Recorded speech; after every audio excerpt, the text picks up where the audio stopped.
conversation, a legacy conversation as we get from the bench.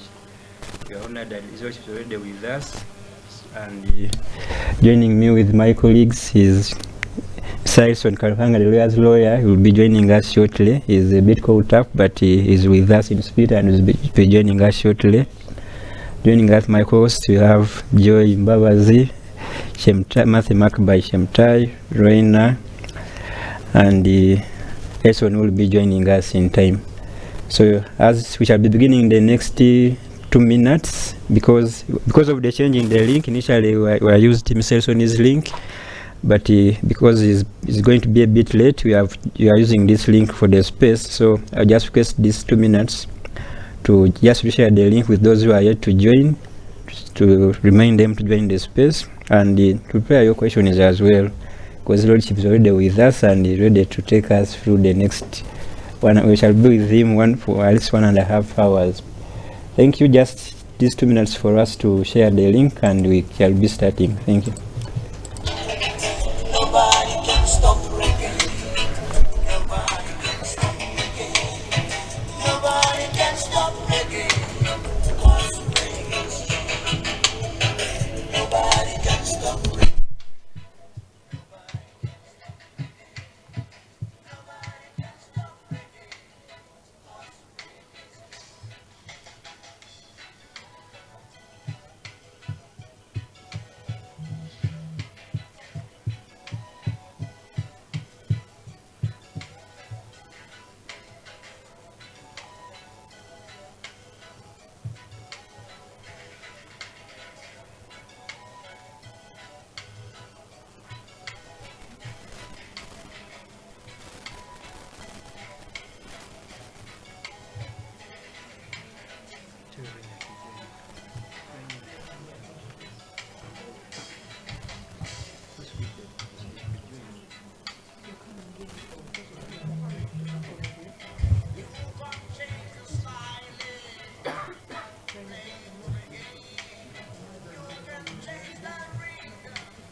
And since His Lordship kept time, we also need to keep time with starting. I'll just invite my colleagues to say hello to the listeners and kickstart. Reina, are you able to start? Yes, I am. Thank you, Alfred. Good evening, good morning, and good afternoon to each and every one of our listeners. I see my friend Mr. Nicholas Opio is also here. Thank you for being in the room. I am speaking on behalf of Joy. I have captured her microphone, and I'm here just to introduce our distinguished guest, Mr. Honorable Justice, CJ Emeritus, Alfonso Chigamoy Owiny Dollo. He's here. You're most welcome, Your Lordship. For some of you, yes.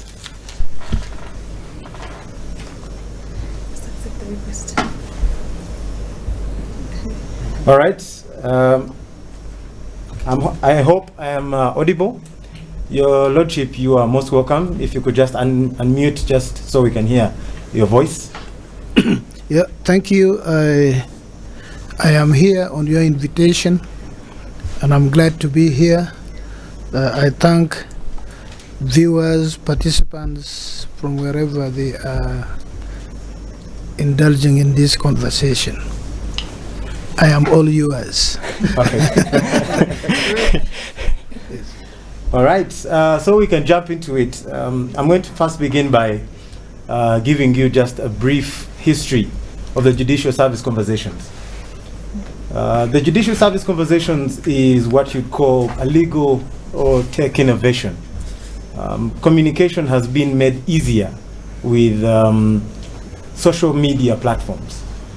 One of them is X, and one of the things that we usually take pride in is being able to discuss these aggressive issues and have in-depth conversations about some of the issues that are plaguing both the bench and the bar. And as you know, you have been on both sides, actually. You are here to speak in your capacity as both a student of the law and also a teacher of the law and a practitioner. So the judicial service conversations started around the 29th of January last year, and we have been under the able leadership of Mr. Elison Karuhanga, who will be joining us and is usually the main host.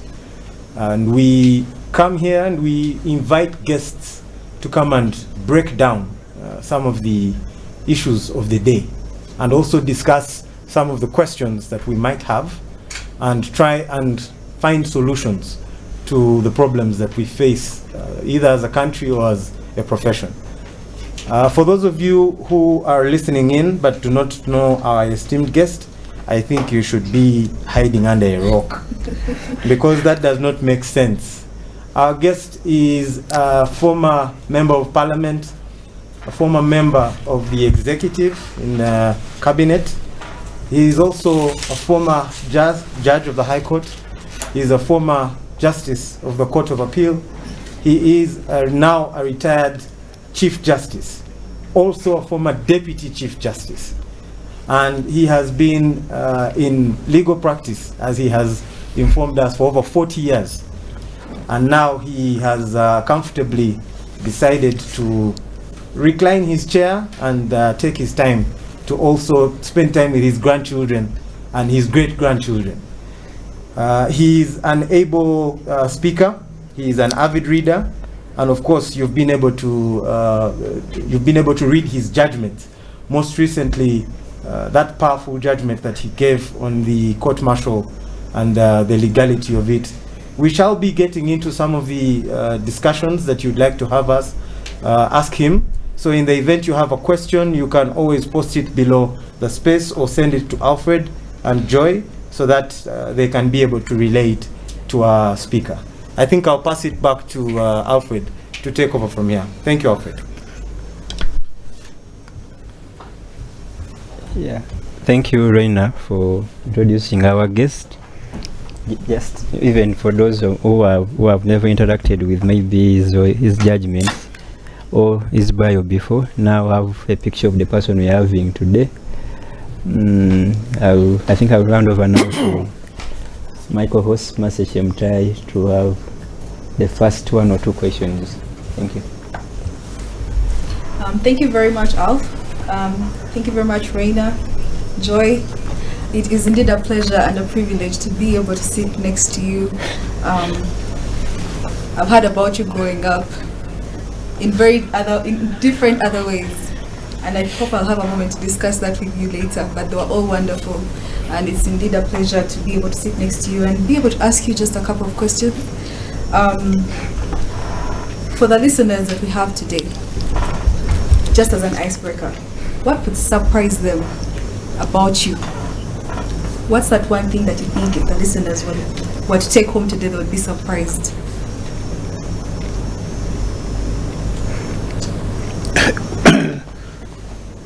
You're asking me to assess myself. I'm asking you to shock us. You're asking me to do self-assessment. What has already surprised them is that I'm 70. Interesting. Yes. Many people think I am 62, 60, but I'm 70.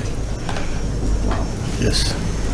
Thank you very much. And also maybe riding on that, who is CJ Emeritus Alfonso Owiny away from being the Chief Justice and being a lawyer and being all the things that your CV has to say about you? Who are you away from the courtroom? I'm a family man, a loyal friend. Anybody who has had the fashion of being my friend knows I'm a loyal friend. I do not drink alcohol. I've never drunk alcohol. I do not smoke. I've never smoked. I keep good company. I like music. But what they play these days is not music. I'm talking about music. Real music. Yes. The things they call music these days. Like what kind? You have a favorite song? Of these days? Yes. I don't even know them. When I hear them, I tune my ears off. Wow. I like music. Apart from my traditional, actually songs, the Negro spirituals are the ones. Yeah. Negro spirituals, you hardly hear them now. Now you hear only Amazing Grace. You don't hear about Swing Low. You don't hear about Good News, the Chariots Coming. You don't hear about the cotton fields of the South. Many Peter Goring, them bells. You've not had music. What you hear those days, these days, we sang, we entertained ourselves with real music. Then you come to the classics, Beethoven, Handel, those ones. Interesting. Yes. So that keeps me really happy with myself. When I've had a long day, when you've offended me, I take refuge into Music. yes. Those ones. That's interesting because a lot of people would say that a lot of the judges don't have an off switch from being a judge. I believe what you're saying is you have that time off for yourself, and that's through music and spending time with your family and your friends. Yeah. That's beautiful. So take us to the time when you had just finished Law Development Center. You are freshly graduated law student. You go to the Law Development Center. You probably enroll. Who are you at that point, and how do you then find yourself becoming a judge and later on even the Chief Justice of the Republic of Uganda? I finished Law Center mid-1984. That's a long time ago. Yeah. I'm beginning to think you are not yet born. Was it?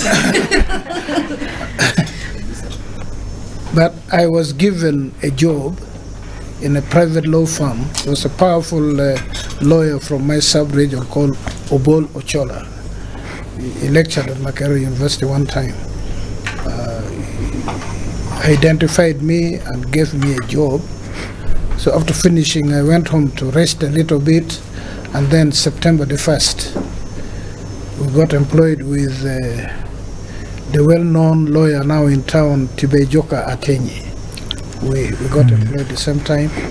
Then May 23rd, 1985, I was enrolled as an advocate of the High Court. Practiced in the Magistrates Court 9 months, I think that was the rule. I don't know now. Then I hit the High Court. I think that was now 86. I hit the High Court and practiced 23 years, because there were breaks when I was in government, but when I was in Parliament and the Constituent Assembly, before I was appointed to government, I practiced law. Then after that,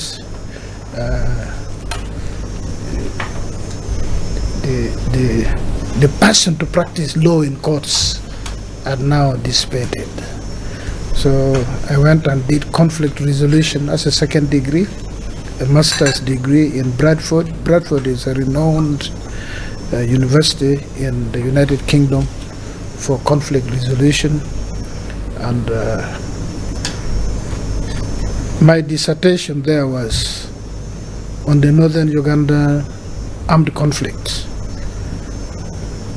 The conflict between law, justice, and peace. Which way? Should we pursue justice? Should we pursue peace? If you focus on one, you have to sacrifice the other to some extent, if not entirely. I wrote a piece where I was given a distinction in my dissertation. And when I came home here like this, within no time, the leader of the Lord's Resistance Army sent for me to visit him in the Garamba National Park in the DRC. The most interesting thing about this is that he had earlier on, when I'd been appointed Minister for Northern Uganda, issued a fatwa. You know what a fatwa is? Yes. Yes. That I should be killed, and I should be killed in a very spectacular manner. He didn't want me captured and taken to him, but my killing ought to be, I think that would involve not wasting bullets on me, cutting me to pieces. When the president heard this, he was concerned. He called me to Nakasero here and told me, say, we want you to know, should we relocate you to another portfolio? I said, but then when you remove me, somebody is going there.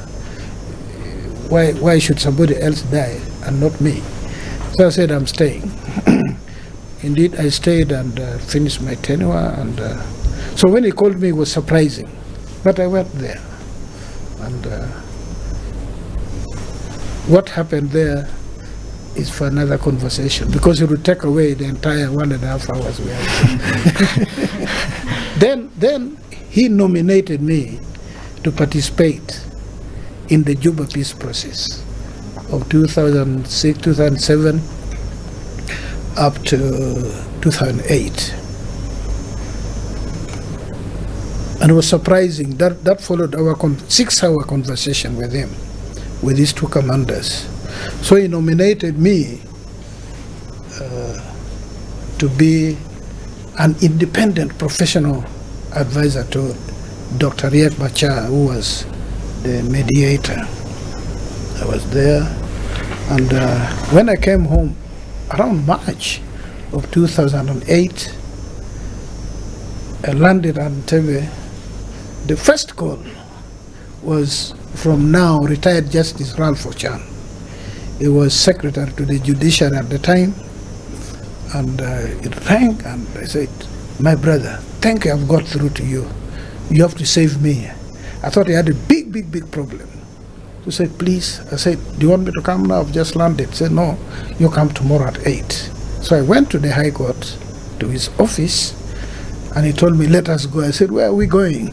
So let's go to Justice Manyindo at the Judicial Service Commission Farmer's House. Went there, he left me. So when I went now, Justice Manyindo said, are you ready? I said, my lord, what am I supposed to be ready for? So he said, oh, Ralph Ochan did not tell you? I said, no. And in truth, he had not. He said, no, I have sent your name to the president, among others, 12 of you. And you should have been appointed, but you are not available. I've been looking for you. And I tasked Ralph Ochan to call every day until he gets you. If we fail, I was going to ask Ochan to go to Juba and get you. So now I asked, but my lord, I've not been interviewed. And I want people to know this. I've not been interviewed. He looked at me and said, where did you practice your law? Didn't you practice your law before me? I still remember how you used to give us fulfillment when you argued land matters. Those are his words. So I talked for you, and then he named 2 other people who talked in the Judicial Service Commission, who talked about me, those who had known me in politics. And he said, yes, so I sent you your name. My only problem now is that statute says they should remove your name because you're not available. Why they need you is your CV. The others, because they brought their CV now, your name is there, but your CV is not there.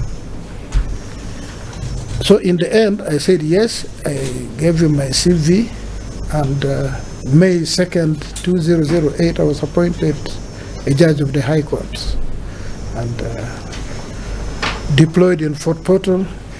I think the best place in Uganda for judicial work is Fort Portal. Quiet, cool. Yes. Yeah, then I was brought back International Crimes Division, where I did both that and land matters. I also sat in the land division. So when I was in the international crimes division, actually did more land matters than international crimes. The only international crimes thing which I did, which I know you want to talk about, is the Kampala bombing of 2010. Then again, somebody like you, it was not you, but somebody like you, came to me and said, Justice Kavuma is retiring. Among the people we are considering to lobby for is you telling me. I was surprised, and I said, is it on merit? I said, yes. I said, will I not be twisted? Then he said something which I've never forgotten, that it is the very opposite. It is because nobody can twist you that we are interested in you. I said, wow. And this is somebody, a lawyer like you.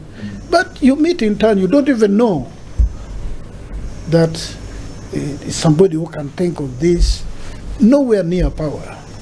Yeah, but, well, in the end, I became Deputy Chief Justice because at that time it was on nomination.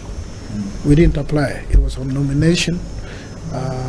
Then having served as Deputy Chief Justice, I think it would have been very bad manners of me not to apply for the top job. That one I applied. And in my lifetime, I've applied for only 2 jobs. The first being? To be elected as a representative and then Chief Justice. All these things which you know I have got, I've never applied. Even becoming a minister, I never lobbied. I just get them as surprises. That is why the title of my memoir is The Wheels of Destiny. The Wheels of Destiny. Yes. Don't ask me if I've started, I will start. No, when I've finished the 3 months where I want to complete pending judgments, I'll sit down and write it. They're already telling me how I can either write or sit and talk the way I'm talking, and then but I will write. Yeah. Just to close up here before we move to the next host, very inspiring. I think one of the questions these young lawyers in the room might be having in their minds is, along this path from how did you even choose to decide to go and do a bachelor's of law to start with? Oh. And then as you're answering that, maybe you could also advise us on what would you say are the 3 most defining moments in your career from when you became a lawyer until your retirement just recently, and then we can move. Yeah, I think he has to mention that he's an old Budonian. Well, yes. Over to you. I am an old Budonian. Oh. There's only one other Budonian here. I'm also an old Nabumalian. Ah, okay. Yes. So, no, I'm actually also an old St. Peter's College Tororo. Those are stories. Yeah, I first went to St. Peter's College Tororo, spent only 1 term, and walked away. Then I went back and sat, and then came to Budo. Yes. I did primary 7, 3 years, and in all those 3 occasions I passed and was admitted to some school. The first time I was admitted to Kololo SSC. Mathematics always teased me. I would get in the 80s and mathematics would be like in the 50s or something, and because we were not taught mathematics in P5, you can imagine, 1 full year. So my father refused me to come to Kololo because Amin had overtaken government and things were not very good for us. Then I repeated and went to St. Peter's College Tororo. I walked away after 1 term and then came to King's College Budo. The reason I came to King's College Budo was actually because my elder brother said I would make up for the lost year because Budo did express class, 3 years. And that's the only reason. Otherwise, during our time, me as a Catholic, it was unthinkable that I would go to King's College Budo. I would go to St. Mary's College Kisubi, Namiliango, St. Peter's College Tororo, like that. Yeah. It's the wheels of destiny. Then the inspiration. How did I choose to do law? There was a fellow who at that time was a student at Makerere University, but later on he lectured at Law Development Center. He was called Joseph Otto from my place in Patongo. So there was a time he came and addressed us. We were in P7. The course was called Civics. Now it is called Social Science, Social something, Civics. So the man talked about separation of powers, Parliament, Executive, Judiciary, and he talked for over an hour without making reference to any book, any paper, just speaking from his head. So I said, lawyers are the most brilliant people on earth, and I must become a lawyer. That's how I became a lawyer. That somebody can, because our teachers would teach and there's a book, a reference book, but yes, somebody was speaking authoritatively for an hour or so. I said, this is the profession. So I decided to become a lawyer at primary school. I could have become anything I was, except being an engineer because of my mathematics, which, although I recovered, but I'd already built a bias against mathematics. Yeah.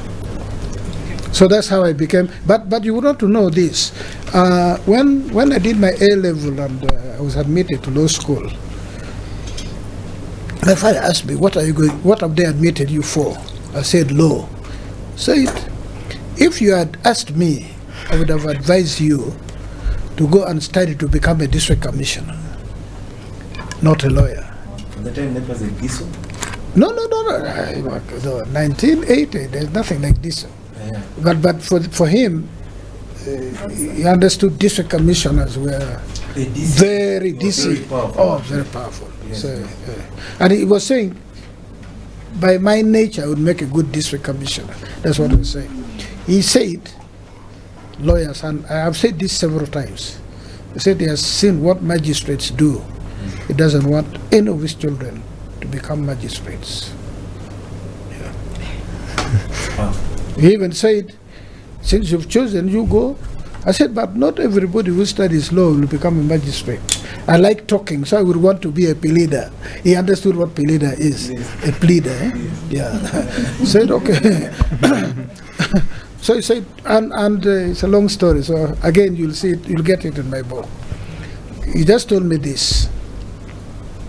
When you are a magistrate, if your salary is, let me use today's thing, 1 million. Those days they would speak about 500 shillings or 1,000. 1 million. You work for it, you've earned. And then you have a bribe of 1 cent. And you put it onto that 1 million. The whole of that money becomes dirty. I've never forgotten this. You see, the whole of that money becomes dirty, is full of blood because you've mixed it with money which somebody is crying that I should have won this case, and the person who ought to have lost has won because, and you know, you've eaten something. Because it says the world may not know, but there are 2 people who know this. 3, actually, say 3 people. The person who has given you the money, and you 2 people, and then God. So you can never lie to yourself, you can never lie. I cannot lie to you who gave me the money anyway, or to God. So I never forgot that one, and yeah. So that's how I became a lawyer in summation. Very inspiring. Before, did you have any siblings? Yes. Did any of them also go to school? Maybe one of them was Yes. inspirational? Okay, of the surviving children of my parents, what passed for the eldest child. Yes. Went to school, St. Peter's School is Tororo, Makerere, became a school teacher. He retired as headmaster of a secondary school. And my sister, whom I followed, was also a school teacher with a grade 5 diploma, I think that's called diploma. And then myself, and then my younger brother who did education. and was a very powerful school teacher. And then went into politics. He was the chairman of my district for 2 terms. Yes. So we are 4, and we're all educated, and yeah. My brother was the first person to get a university degree in 1975. In the district or in the year? No, I'm talking about my village. Yes, It's a big village. Now we are like 41 or 42 university graduates in that village since 1975. That's Agago. In Agago, but I'm talking about my village. Yes. I'm talking about a village. Yes. Yes. Wow, 40. Yes. 41 or 42, something like that. I know it is over 40. Yes. It's impressive. Thank you. I'll let you resume. Okay. We have lawyers like me, we have medical doctors. We don't have an engineer yet, but well, maybe they'll do that. We have people in the finance, studied all sorts of professions. Thank you, my lord. That was quite interesting. A walk into your life, and a light into away from the office. I think it's been quite interesting to see that you're also human, to get into music, because you see this, like Reina said, sometimes people see. I've always been terrified. No, my lord. But you see, normally when you're sitting in that office, it's hard for people to. Sometimes the very first thing that comes off the mind is the office and not the human being behind the office. That's what I was referring to. So it's been quite interesting to get to know. And I had I was a member of St. Paul Choir. Oh. I was a member of St. Paul's Choir in Mbuya, Our Lady of Africa. And I used to compose music.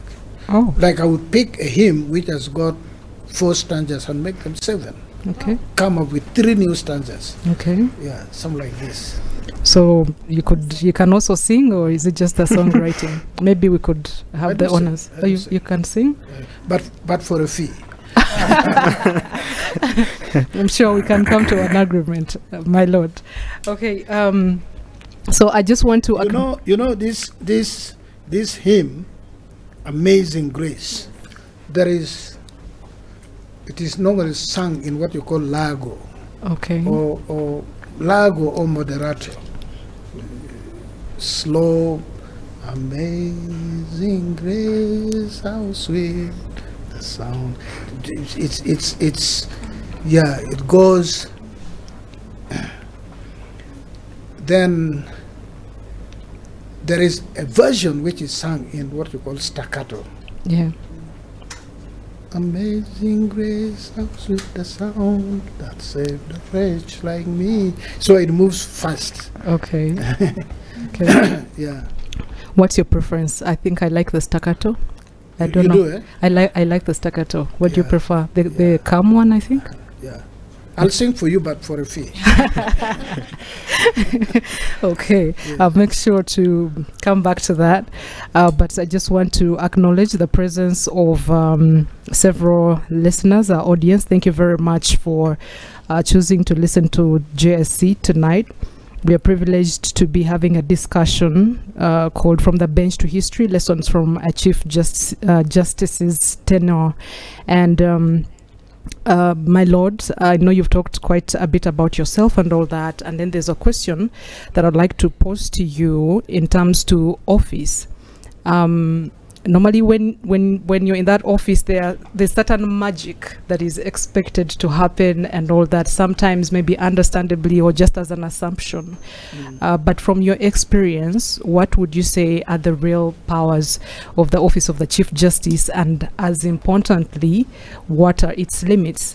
And what would you say, where does the authority of office end? Where must it yield to institutions, law and circumstances, and all that? Over to you, my lord.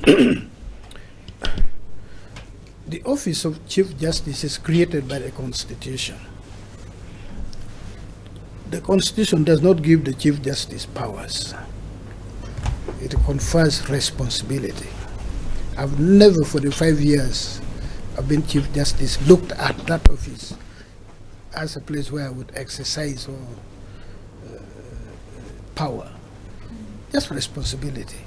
And when we know it is responsibility, we know the parameters, and they are provided for by law.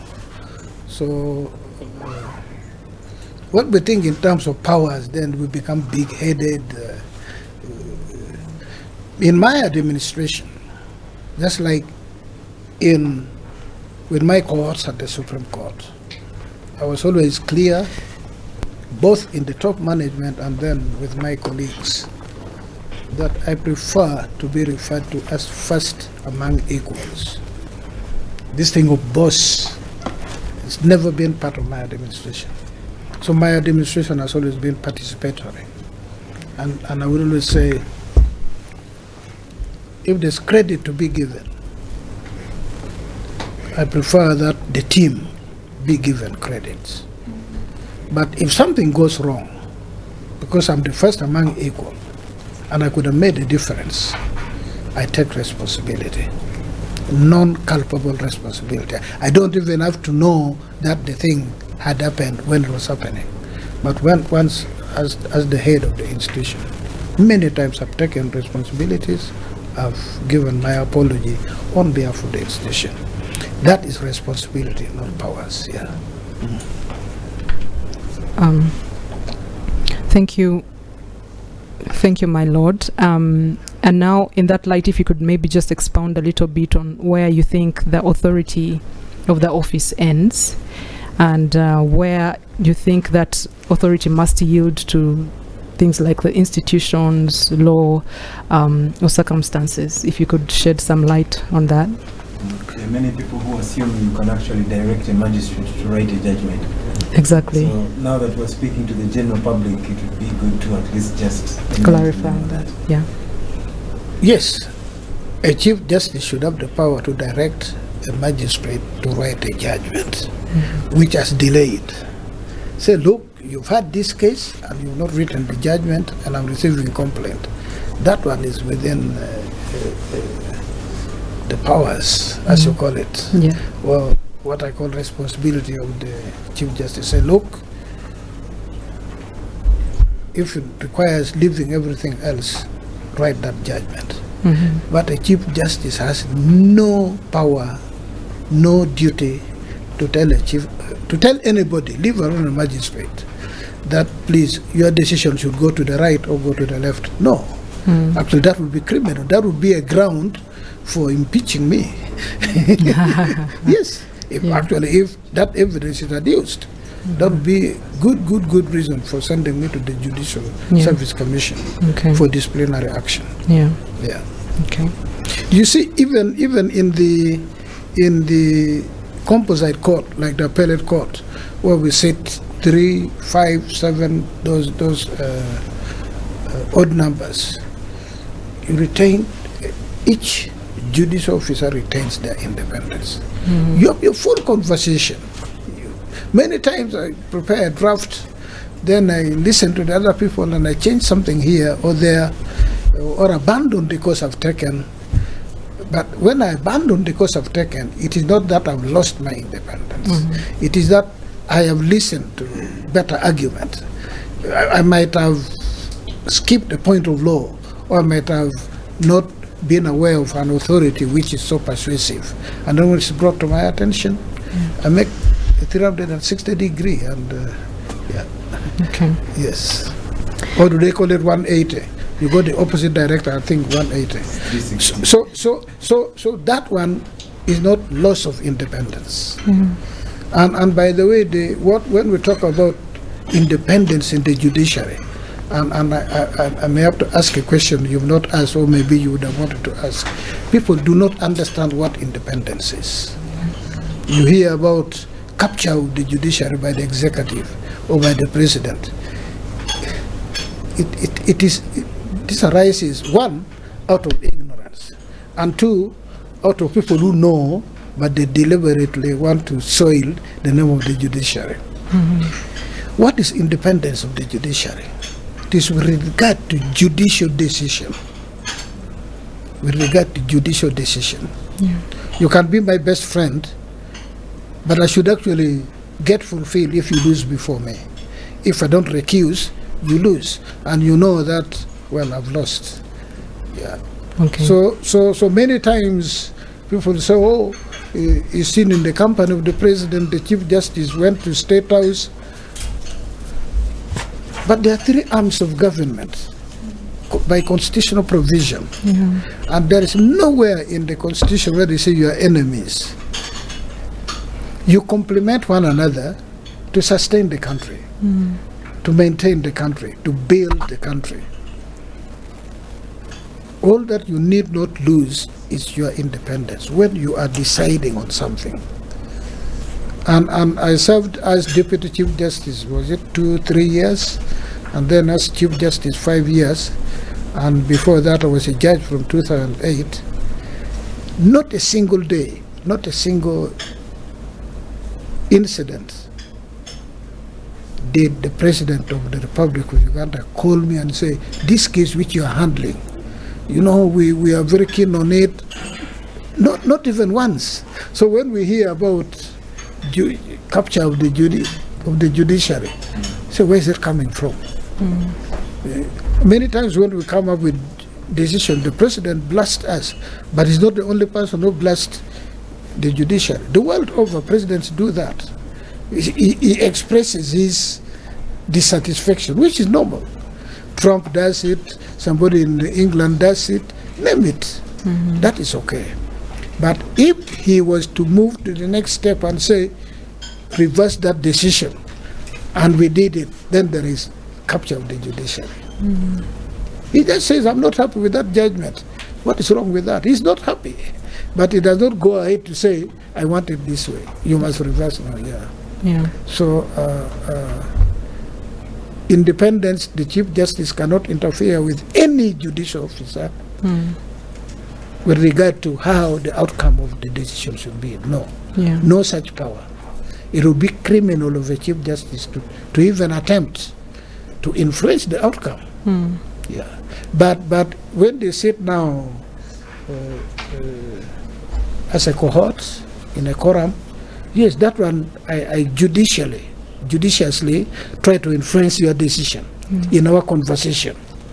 And if I don't persuade you, you stand by your ground, I stand by mine, and it's perfectly okay. That is not interference with the independence of the judiciary. Okay. Yep. Thank you.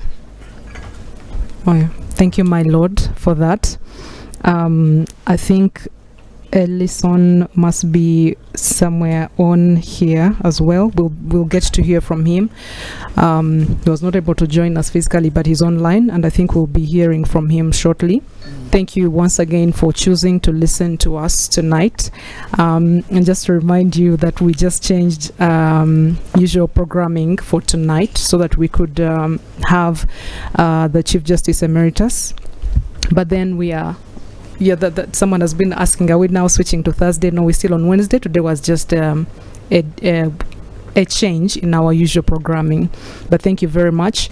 And just to remind you that if you have any questions, please do send them in the comment section, or you can send them to me or Alfred. We'll be able to get to them. And we'll be getting to you shortly, because we have strictly an hour and a half with the Chief Justice Emeritus. Now, my lord, before we get to your friend Derek over there, as you reflect on your tenure, I don't know if you could walk us through what you consider the judiciary's key achievements when it comes to institutions, to the administrative bit and the jurisprudence and all that, and if you could also add in why you think those particular achievements mattered. I see. I am surprised that you're asking me that question. And I'm pushing the question back to you, because I cannot mark my script. It's you to mark my script. Being candid, without bias, what do you consider the judiciary's achievements under my tenure? So I'm going to ask the entire people of Uganda, but not me to begin saying I did this. I mean, I find it distasteful in my mouth that I should begin saying, you know what, I did this. No. So I that one I pass. Back to you. Yes. Reina wants to take it up. Okay. Is it me too? Perhaps I'll assist my colleague on this particular question. You happen to be the 13th Chief Justice in the history of Uganda, and you have at least steered a ship that has what you would say a very, very rocky foundation. When Uganda was liberated, or so we have been told, in 1986, there had been a lot of disaster and wars. Right. Yes. Let's keep the record right. Yes. Uganda was liberated from the British in 1962. 1962. Yes, I mean, let us not talk like politicians. Let's talk now as Uganda. As Ugandans. Yes. Okay. And we were liberated from Idi Amin in 1979. Yes. I was old enough to call it liberation. Yeah. There was change of government in 1986. Yes. Huh? Yes. Yes. So what happened was not liberation, but a change of government. Use the word liberation. What liberation? Liberating who from who? I agree. I'll use that particular diction. Yeah. Now, the 1995 Constitution. And by the way, the change of government in 1986 was welcome. Yes. And let's not mix up what liberation is and yeah. There are times when there's political talk, but now you and me as professionals, yes, we ought to be better. Yeah. The reason I called it liberation is because we just celebrated 40 years of Liberation Day on Monday. So I had. Okay, but let it be, but you see. Yeah, let it be, but it's okay. Please continue. Okay. So the 1995 Constitution comes into play, and the very first Chief Justice after the 1995 Constitution, I believe, was C.J. Wako-Wambuzi. And after Wako-Wambuzi, who retired in 2001, was C.J. Benjamin Odoki, who also, I believe he served up to about 2014. No, I believe about 2014 when Chief Justice Bart Katurebe also took on thereafter. And during this time, at least what we have seen is that the number of judicial officers has risen, especially under your tenure. The number of judicial officers has substantially risen. Magistrates, High Court justices, justices of the appeal. What we now see actually is recently, I believe just the other day, I saw a statutory instrument saying that Court of Appeal circuits had now been formally added and established. So you can say that is also a benefit from this particular administration. Okay. Then what we have is also, unfortunately, a large number of the case backlog. Despite the judicial officers being increased, the case backlog continues to increase. But we have also seen that, for example, the Supreme Court and the Court of Appeal are now fully digital. The Court of Appeal, you now don't have to file 7 volumes for each of the justices in the event of a constitutional petition. Now you just file onto ECMIS, and the entire court at least will be able to adjudicate the matter electronically. Then you also have the alternative dispute resolution, which you have been spearheading. You have insisted on mediation being one of the key the key solutions to this case backlog issue. But I also know that you are a very, very, very strong advocate of traditional justice. And it would be helpful in light of the way you formed the judiciary at the time. The handicap that you had, of course, and most chief justices who have left have always emphasized that there are not enough resources. So being the head of the institution and also having served up country and also on the Court of Appeal, would there be any frustrations that maybe you could share with the general public? Those who are practitioners and those who are also litigants who have probably had about 10 years arguing a case. Yes. Let's begin from the 1995 Constitution, the date of the Constitution to date now. Chief Justice Wambuzi, Chief Justice Benedicto, Benjamin Odoke, Chief Justice Bat Katurebe. The three are people who are very senior to me in terms of administrative experience. I would give it to them. Chief Justice Wambuzi was Chief Justice all the way from 1975 or something like that, 72 as a matter of fact, following the Murder of Benedicto. The disappearance of Benedicto. I would remove my hat for him in terms of the experience.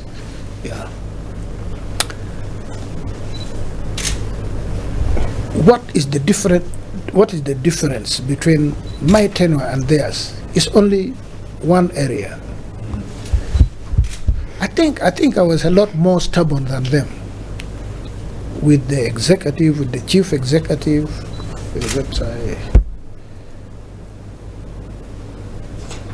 I went beyond being a judge. I went and became, with a lot of respect, very confrontational, but with a lot of decency, humility, but still making the point. When I organized the Thanksgiving, the president himself said, you read about it, that I've been stubborn. Yes. That is me, that's my nature. If I believe in something, I'll fight for it. When I took over, the judicial budget had hovered between 198 and 199 billion Uganda shillings. Yes. For years, it had religiously been that amount. And that's what I attacked. And that's what I presented to the president. And as I told the president, Ladit, I always call him Ladit. Ladit is Luo word for sir, elder or somebody in a big office. Why did you go to the bush? In 1981. You have emphasized infrastructure. I agree. But if the infrastructure in Uganda was not good, would you have really gone to the bush to fight because of roads, because of electricity, because of this or that? In my mind, I'm clear, you went to the bush because of the rule of law. And who is the vanguard of the rule of law? The judiciary. You cannot have a weak judiciary and you achieve the purpose for you going to the bush. We had our conversation not once, not twice, a number of times. He agreed. So that year, the judiciary budget almost doubled. As I speak now, we're at around 450, 440 something. Yes. In 5 years, from 198 to 450, let's say. And it was because of that we could now pursue what we call transformation agenda. Without that, I would have done precisely what my three predecessors did. People of great vision, people who knew about administration of judiciary a lot more than me. But they were limited by the lack of resources, as they would always say. So for me, I went fighting. Maybe they were gentlemen, and I don't know, but the truth of the matter is whatever else you've seen differently done in the judiciary of Uganda is because of the budget. Without the budget, you'll just talk, it remains theory. So that's really what we need to understand. Then we expanded on what they had started. technology. We recruited massively and really changed. And then what I did, I came up with the plan that we must have courts in the countryside, not urban areas only. So every county constituency would constitute a grade 1 magistrate. Every district would constitute a chief magistrate, a magisterial area. And then a cluster of districts would be a high court. That's how I've expanded from 19 to 38. Not all of them are operational, but they're all gazetted. If we had enough judges, they would be in all these places. Then, and then we expanded the Court of Appeal. Yeah. We used to be limit of 15, but we were like 13. Now I think they're 20 something. That's a big difference. And the beginning point, if you're fighting things like backlog, delay, is numbers. It's numbers. Because when you don't have sufficient number of judicial officers, you don't pay that much attention because you see files pending from here up to the ceiling. You're writing a judgment, you look at that and say, when will I begin on this? So your focus, your attention is distracted. You get overwhelmed. Then my other point was, courts should not be courts of statistics, but courts of law, court of justice. You cannot render justice by statistics. How many cases are so and so resolved in a year? That is very dangerous because then you have people who want to finish. You have people, you will say, I have resolved 40 cases. 27 of them were dismissed for want of prosecution, for this or that. The earliest opportunity to get rid of it. But the statistics is saying you did 47. But in reality, you did only 15. So for me, if we had the 150 High Court judges, which is that's the ceiling, so much that you're talking of, even without the technology, there would be a big difference. Now we are about 90 or something. Yeah. There would be a big difference. 150 High Court judges, there would be a big difference. And then when I had my discussion with the president, for him he's saying we should have magistrates courts in every sub-county. You think of that. Let me give you the example of Namibia. Namibia has got a population of 3 million people. 3 million people. In just Brainhawk? Or that No, the entire country is 3 million people. Oh. Do you know how many magistrates they have? Over 1,000 magistrates. Yeah. The High Court judges have forgotten the number. Yeah. But almost half what we have here for 3 million people. Yeah. Do you know how sweet it is to be a chief justice in Namibia? Because what you call case backlog begins 6 months.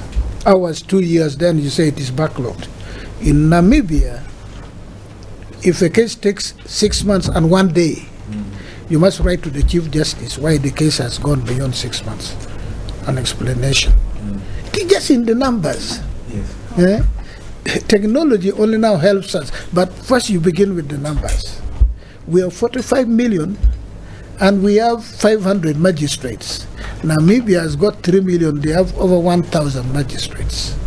You get where the problem is. Yeah, so it is in the numbers. Yeah. People talk about technology is good, but technology now. I am a judge who never wrote proceedings. I think in Port Portal I did. Yeah, but all my judgments I typed. Then when I came here now, I sit and swing in my chair like this, listening at you, just seeing your demeanor as a witness, and then I note down something and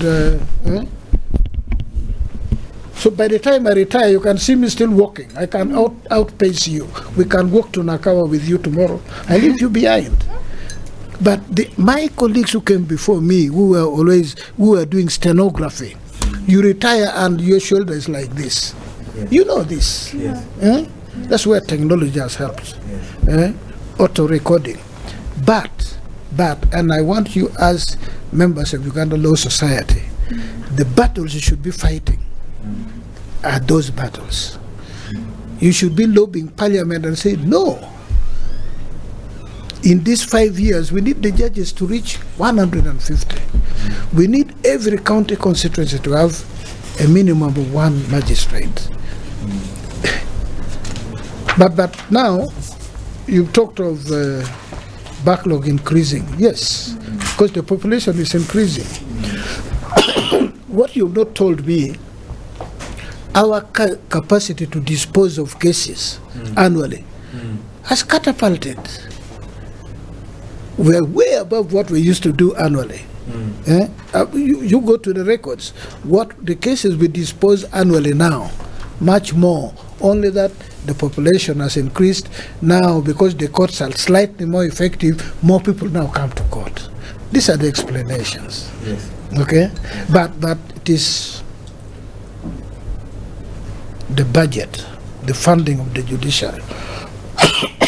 I had extracted from the president an agreement, that within 3 years, the judiciary budget was going to match that of Parliament, 800 billion. You think of the judiciary budget being 800 billion. You'll do wonders. Yes. I'm telling you, you'll do wonders in this country. And I speak with authority. It is possible for the Chief Justice of Uganda, with the right funding of the judiciary, to say no case should take more than 6 months before a judicial officer. Actually, we begin from 1 calendar year. With the right number of people. Yes. Now with the technological, yes, say 12 months, one day after 12 months, you must give a written explanation, or else you go to the Judicial Service Commission. This can be done.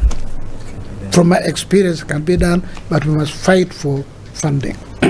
Had it not been for COVID, I would have left the judiciary when the judiciary budget is 800 billion. The other time I went with the new Chief Justice, my successor, I told the president in the Kisozi, say, we were disrupted by COVID, but we need this increment to continue so that my successor can reach the 800 billion we had agreed on.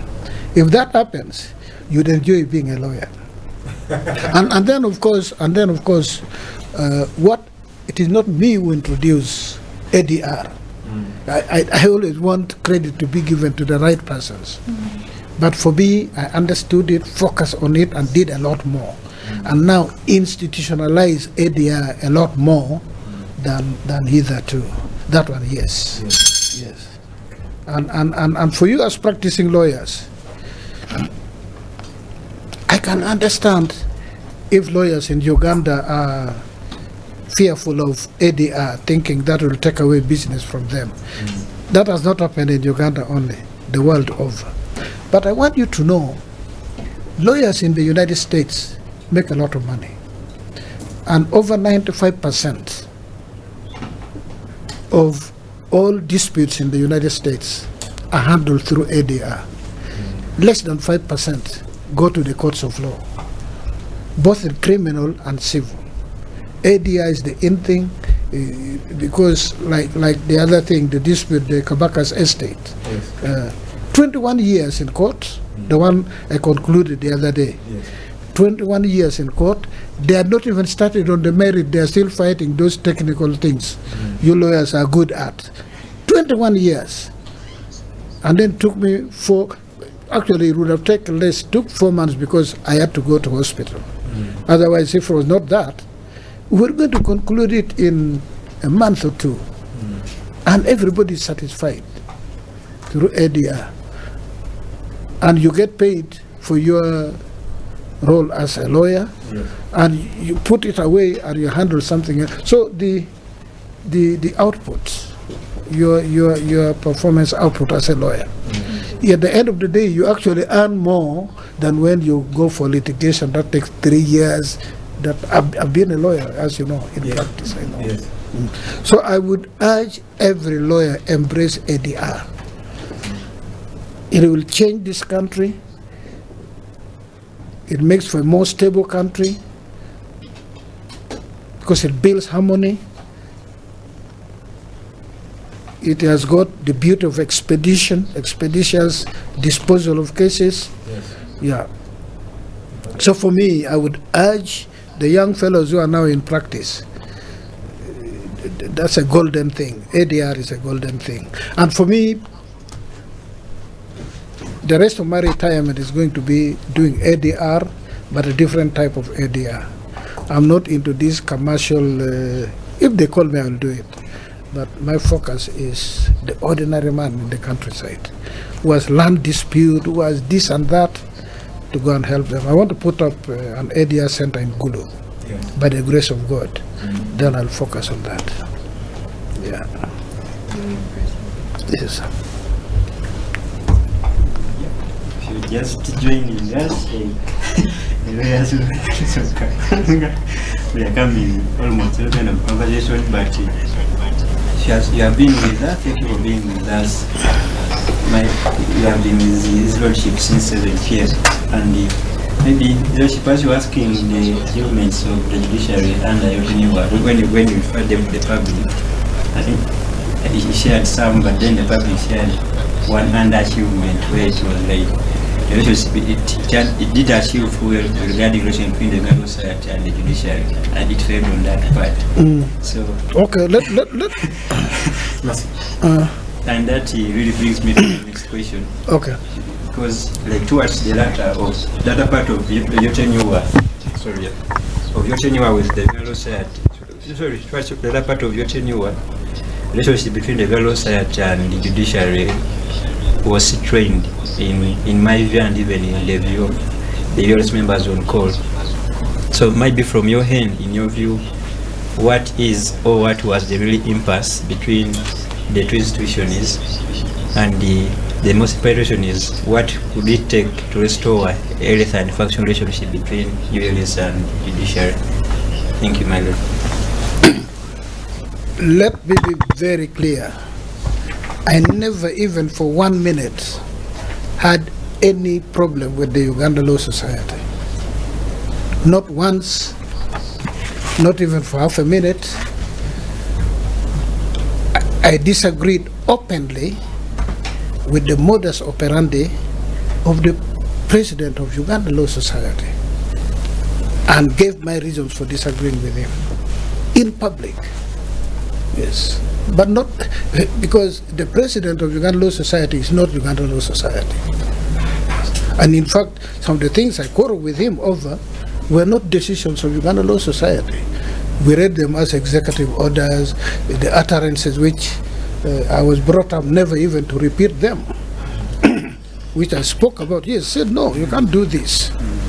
Attacking judges, and my position has been clear. I would be very disappointed if members of the Uganda Law Society would not criticize me, and I've really said this, would not criticize judicial officers. But it has got to be constructive criticism, not making reference to my genitals. How do you, I mean, yeah. Yes. Yeah. So that one, I stood up. I would do it again and again and again.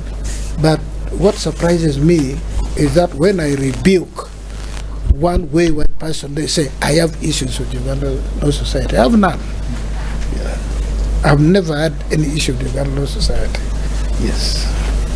Maybe my follow-up question at the session comes in would be, since you think there are issues, for you, from your part there are no issues, but as the various members think there are issues, then from your other point of view, how can the so-called issues which you think it has be resolved to have a seamless relationship with the judiciary?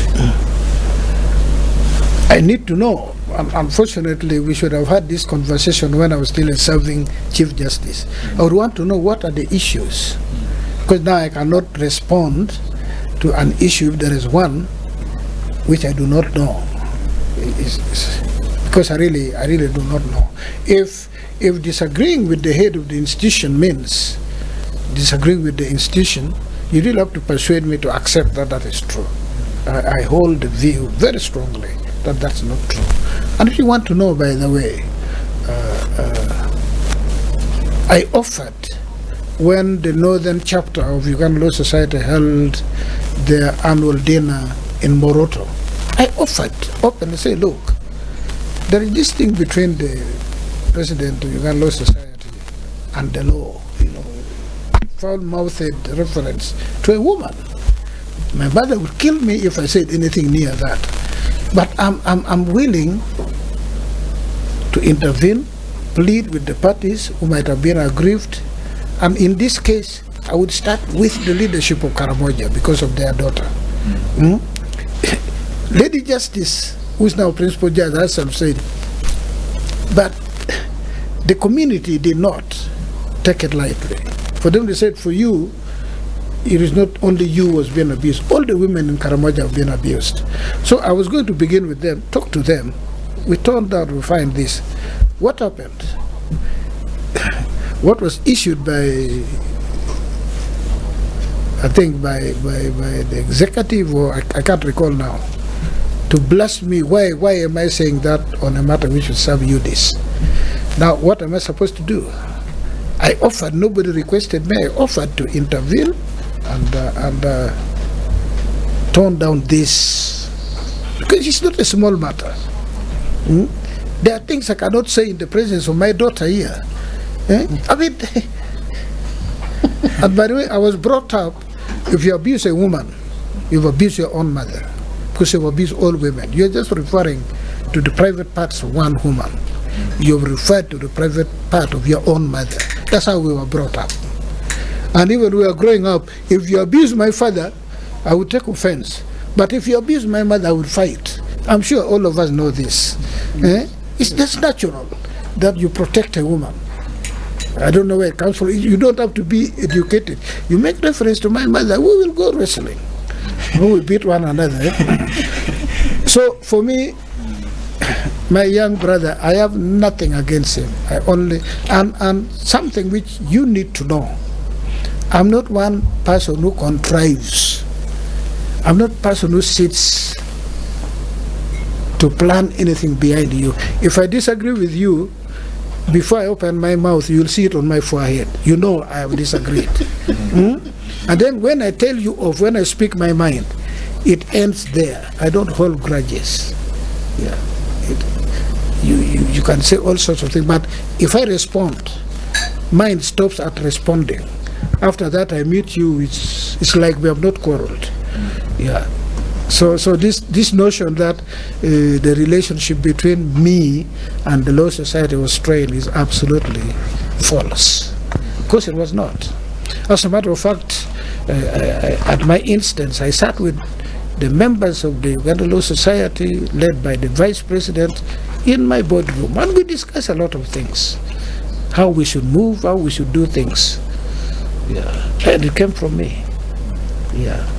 So I leave office, I wanted to know, I've left office without any quarrel with the members of the Uganda Law Society, but, and let me use the occasion of this conversation.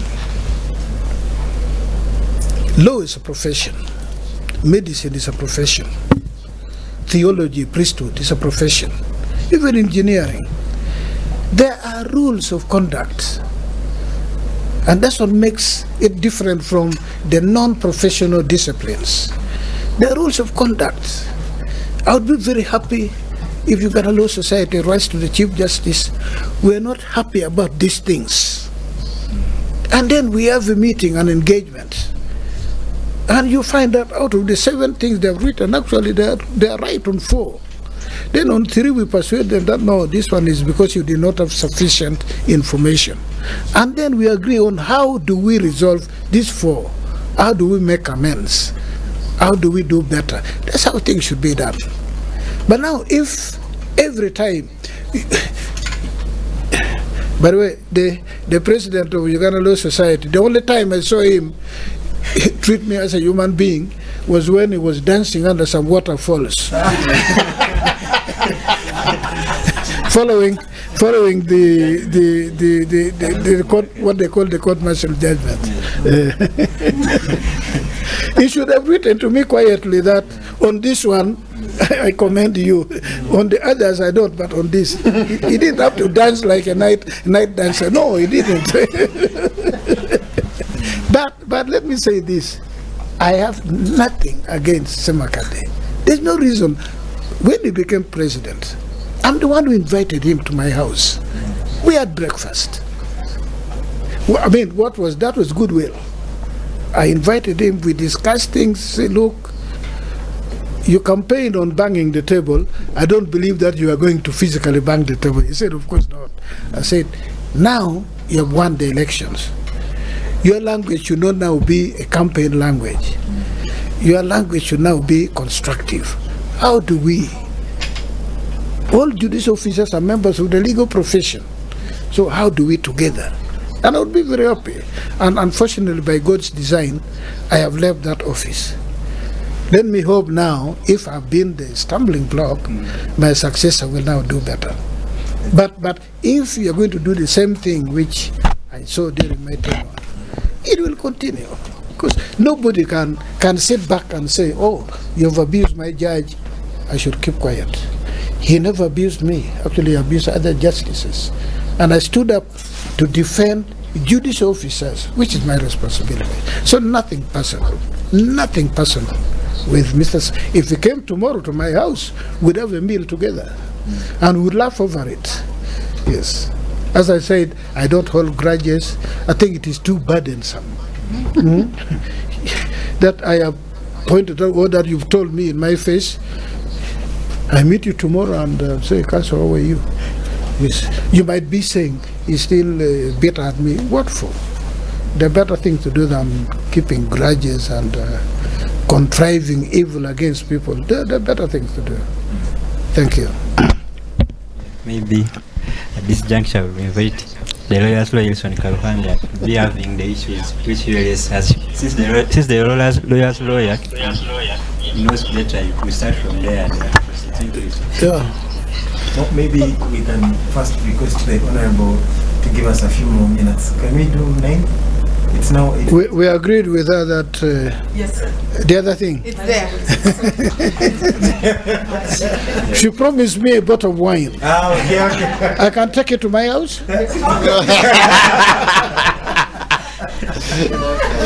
Yes, the bottle of wine.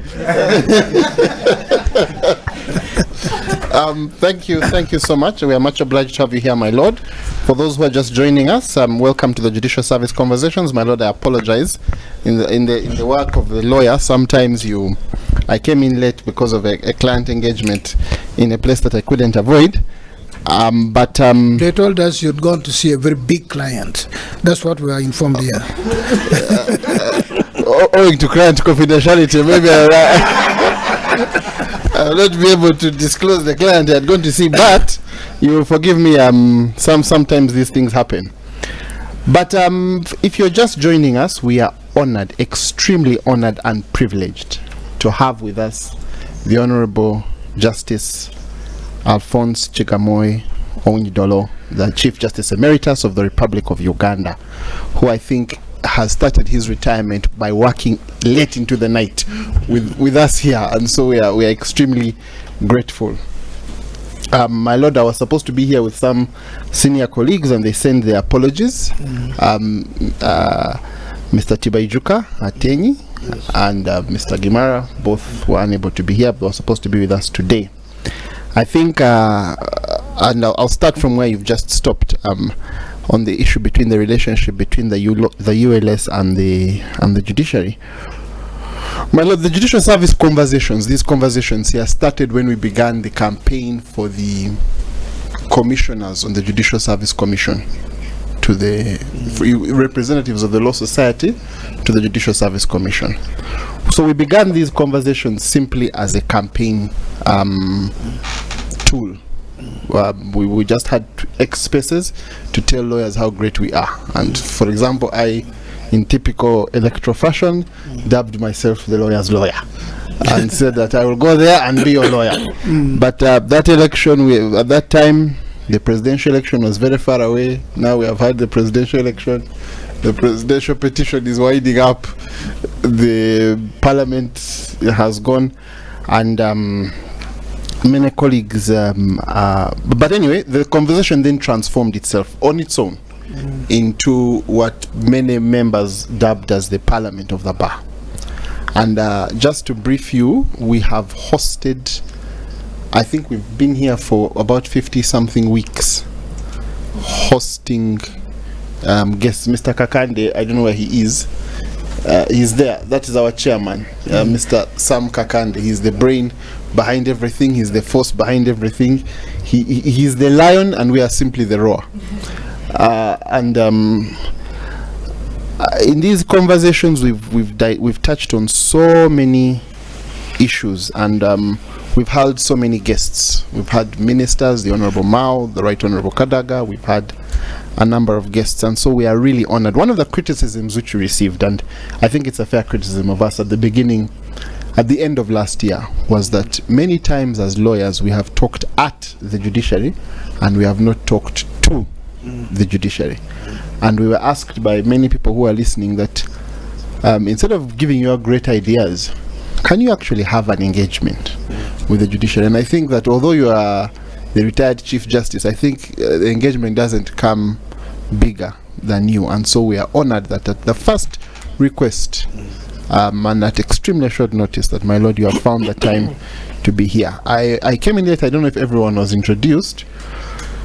We have there Mr. Chiyonka from the Daily Monitor.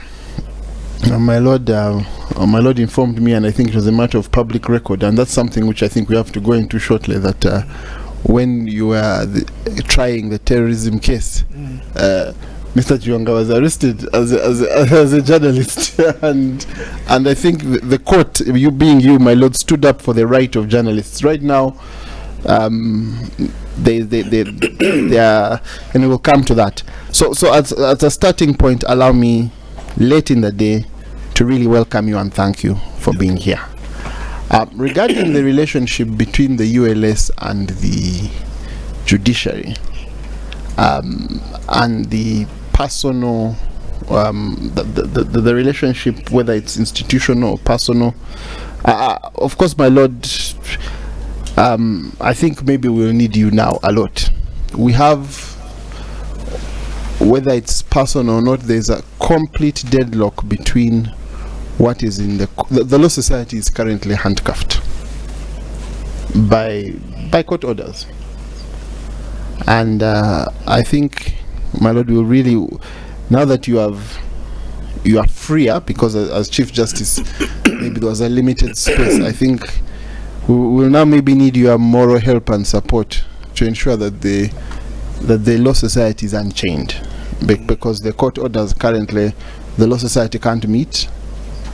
The Law Society can't, I think fundamentally the Law Society can't meet, the Law Society can't vote, the Law Society's election has been on hold. So, my Lord, maybe if we could ask for your intervention even at this stage. Use mediation, use ADR.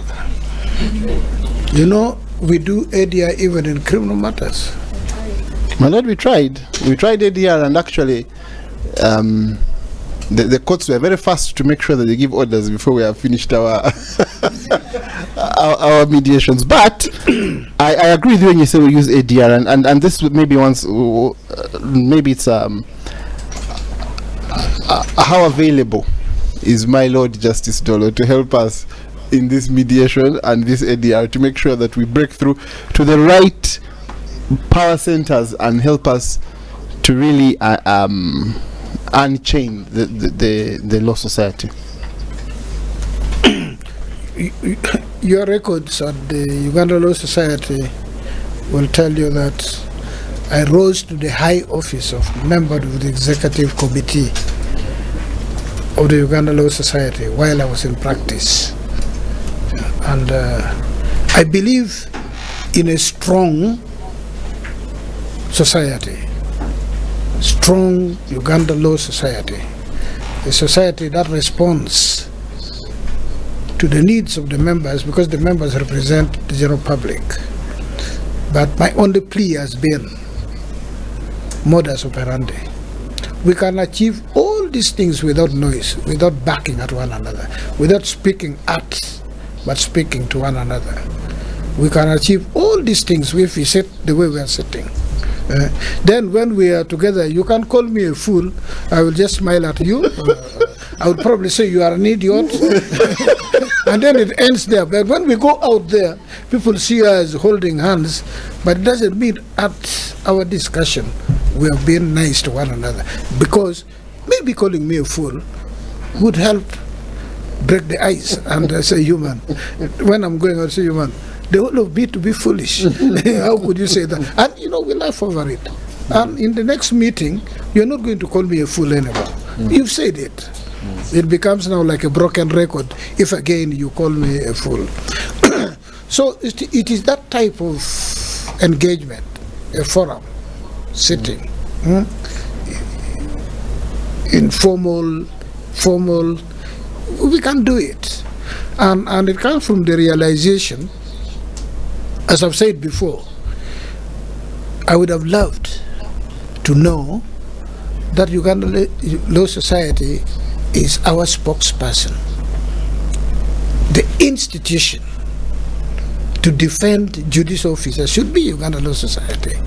To explain to the justice seekers, to the people, that no, in this area, I think you're just misinformed. You do not properly appreciate this one. The courts are not to blame. I would have spoken less.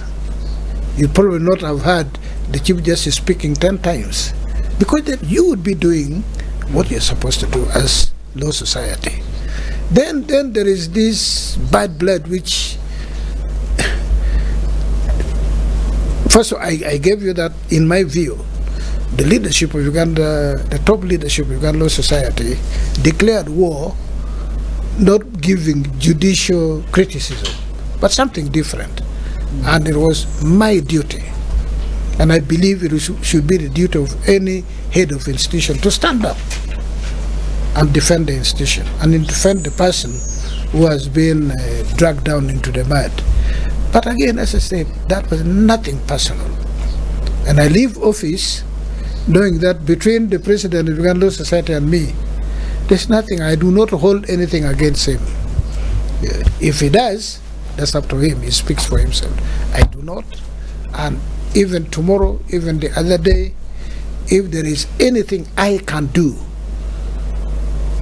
to bring rapport, to bring harmony between the society and the judiciary, that would be a blessing to me. I would do it. I would do it. You just have to give me the call, tell me what needs to be done, or we can sit down and discuss what needs to be done, because it makes for a better country. It makes for a better legal regime in our country. Nobody gains when the judiciary and the law society of the country are at war. Nobody gains. It is a pitiful thing. So I thought I should just make this point clear. I had earlier made the same point, but you were not here. Thank you. Thank you, my lord. If you're just joining us, welcome to the Judicial Service Conversations. We don't have them bigger today. We don't have them bigger than we have it today. We have been joined by the Honorable Justice Owiny Dollo, the Chief Justice Emeritus of the Republic of Uganda. My lord, one other issue that lawyers have had for a long period of time, not long period of time, but in the last few years, is what lawyers believe is a problem of bail. My lord, following the bail guidelines which were issued, many practitioners feel that courts have become more cautious, and in many instances the High Court is quickly seen as, not only the High Court, even magistrates' courts are seen as bail averse.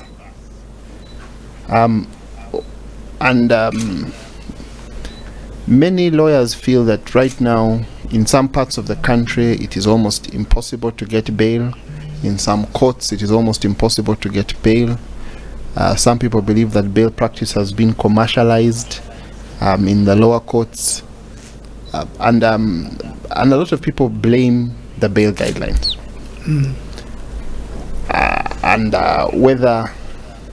they believe that the presumption of innocence has been completely eroded in the last few years. And so maybe what was the objective behind those guidelines, and how can we ensure that while enforcing these guidelines we are not diluting the presumption of innocence? And really bail is no longer, we have a number of judicial decisions which are saying that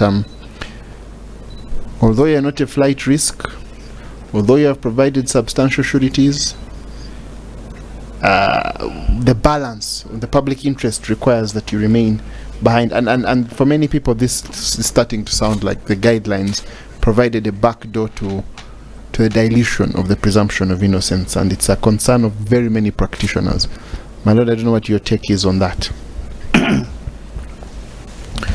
I would have wanted to begin by asking which provision in the guideline, or which provisions in the guideline either specifically appears as taking away the presumption of innocence, or could be construed, it is either ambiguous and could be construed, among other things, as denying the fact of presumption of innocence, which is a constitutional matter. That's one. But what informed the issuance of that guideline? And there are guidelines. In my understanding, they are based on constitutional and the other legal provisions and decisions of court. In my understanding, when we sat as the Rules Committee and whatever, we discussed. It's not one person. Of course, I take responsibility. It bears my name.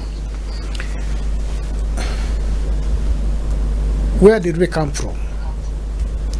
The very first new law year, 2020. No, 2001. No, 2021. Because I was appointed August 2020. So my first new law year was, I think, February. It must have been February. I spoke about bail openly. I followed up with the president. What was the president's position? That criminals are being released.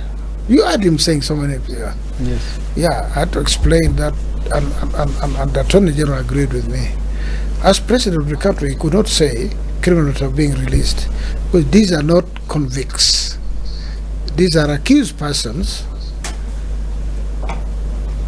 whom the court may or may not try, and they are just accused persons. There are allegations made against them, which the state must prove before they can be convicted. So they should not be referred to as criminals, not even as people who have committed grave crimes. But okay, we're speaking as a lay person. Immediately he picked it and said, okay, fine, people who are being accused. And then, in his view, very strong on it, you know, he can be very strong on position he has taken. He wanted to amend the constitution. That was going to be grave. I stood firm. The Attorney General agreed with me that the solution is not in amending the constitution. The law is very clear. Bail, the issuance of bail, is a discretionary matter for the judicial officer to exercise discretion, but exercise that discretion judiciously. I don't look at your face and say, I hate you, and deny you bail, and look at his face and say, oh, he's got a smiling face, and grant him bail. No, that's not judicious. It is an exercise of discretion, but it is not judicious. So we explain, say, look, I'll go and discuss with my team and come out with an instrument guiding judicial officers on what to do when there is an application of bail. And that's the origin of the guidelines. And to my mind, there is not in any one sentence, in any provision, where the guidelines take away the constitutional principle of presumption of innocence. Not at all. It only guides a judicial officer that, one, anybody who has practiced law would know this. What's the first consideration when there's an application for bail? Is this person likely to come back and attend court when the trial begins? That's the first consideration. You don't begin elsewhere and then end up in that. Is this person, is Mr. Karuhanga likely to stand trial, or will he abscond? I grant him bail, he will disappear. Then in determining that, you look at who is Mr. Karuhanga. Is he a known quantity, or do you need some other information? Do you need some other information so that the court can know who Mr. Karuhanga is? You get into all that. Then you go into, okay, are there people who speak to his being a man of honor? I'm just using my words. And who can, they call it sticking out your neck. Say, Mr. Karuhanga will run away, I give my word, I'll stand surety. That is me and this lady here. So what type of influence do you have on Mr. Karuhanga? He's a personal friend, cannot disappoint him. My nephew, my son, my cousin, and so on and so forth. My business colleague. So okay, they call it influence on you. Yeah, these are some of the principal consideration. Then say, to make it difficult for you to abscond, either you pay in court some money, or you hold yourself to pay in the event that you abscond, and depending on the gravity of the alleged offense, the court exercises discretion, and also to hold the sureties bound. And in many cases, sureties don't pay money, but they say, if this fellow runs away, you commit yourself to pay a penalty to court. There are other things, but those are the key things, really. That's really the purpose of the guidelines. That you must know what is required to admit someone to bail or to decline. Then there is the other one, which this is a growing trend. If you've not followed, I want you to pay attention. It seems to me that practitioners think that every time you apply for bail, the court must grant. If the court does not grant, then the court is not being fair. I don't know where it is coming from. I practiced law 22 years. There are many times we never got bail. And we took it that at times the court is even wrong in its exercise of discretion. But we would not open our mouth in Kampala Club and say, yeah, for the attention of everybody. Two, I have seen, and it's good I have this opportunity.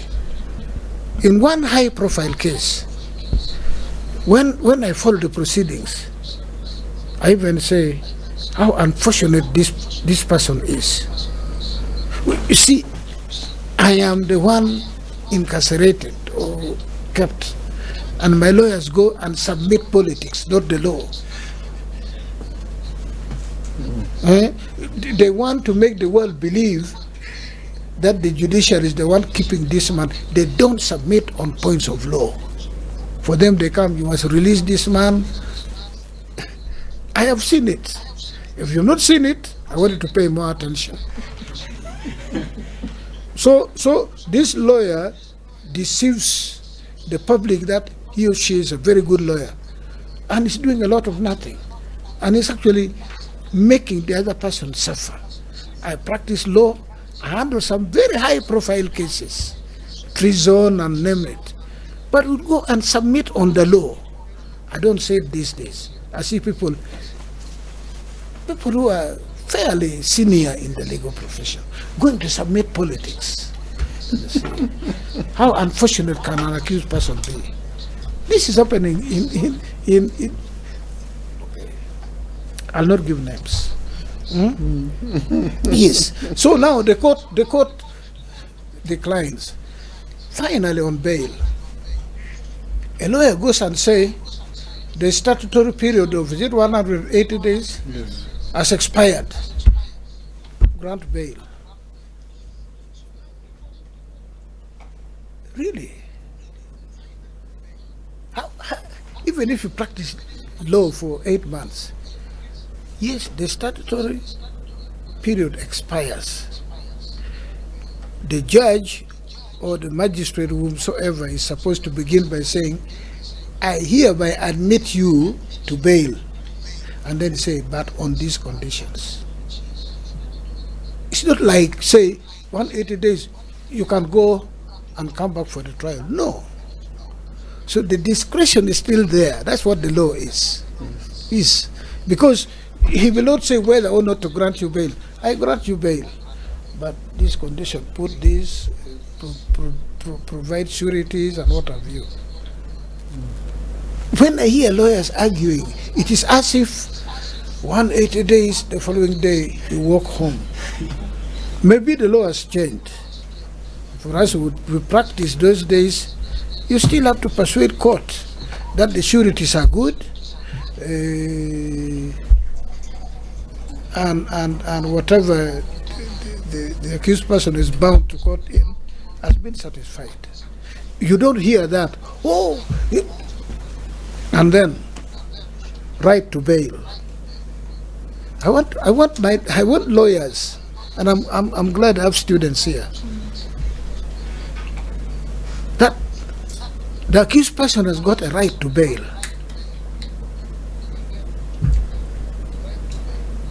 When is an accused person got a right to bail? There are decisions of the court. What an accused person is entitled to is to apply for bail. If bail was a right, then there would be no need for discretion. You cannot put right and discretion together. So when I say it, this talk of bail being a right is nonsense, I really meant it.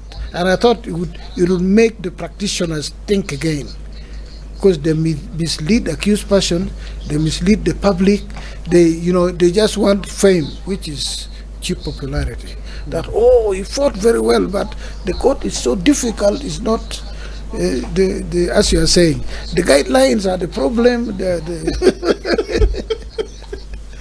Listen, the only time you have a right to apply for bail is on when the period of that period of 180 days.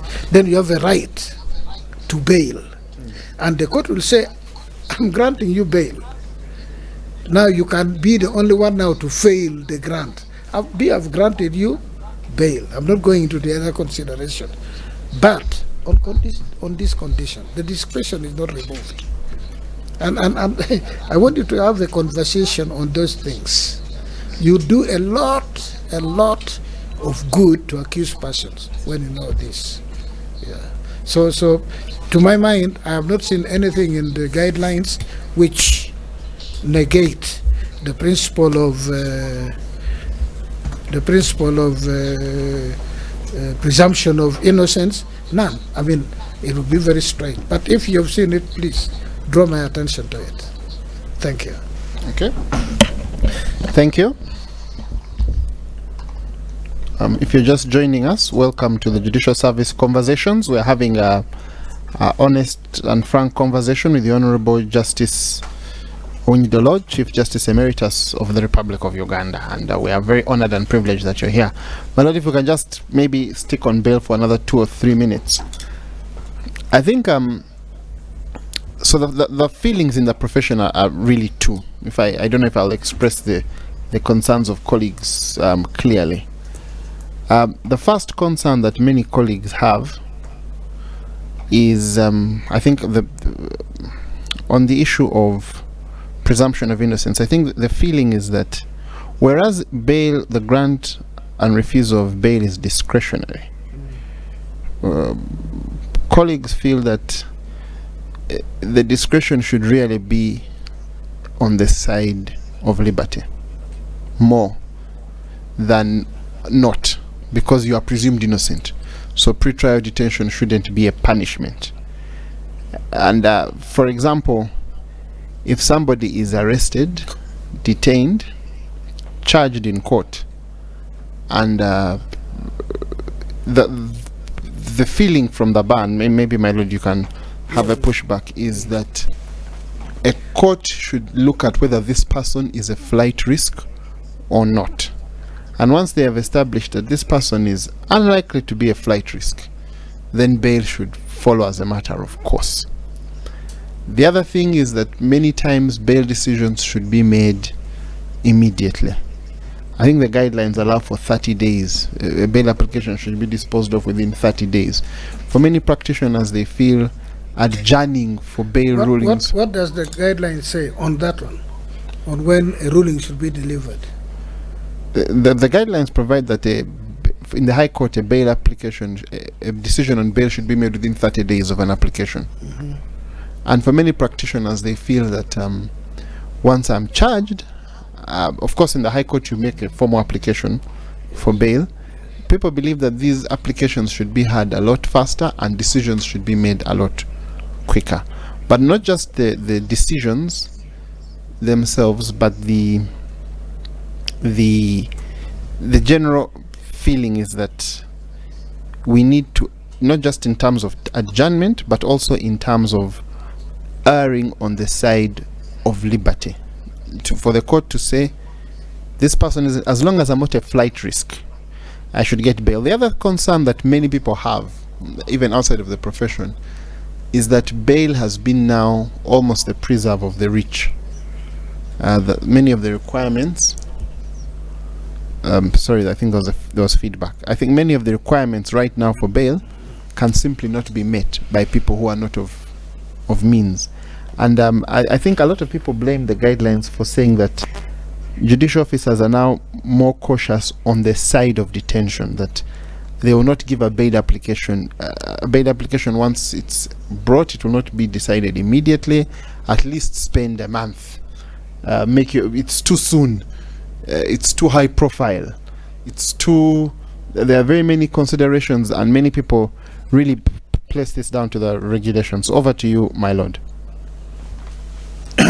Now, Learned Counsel, how long was bail taking before the guidelines say within the month?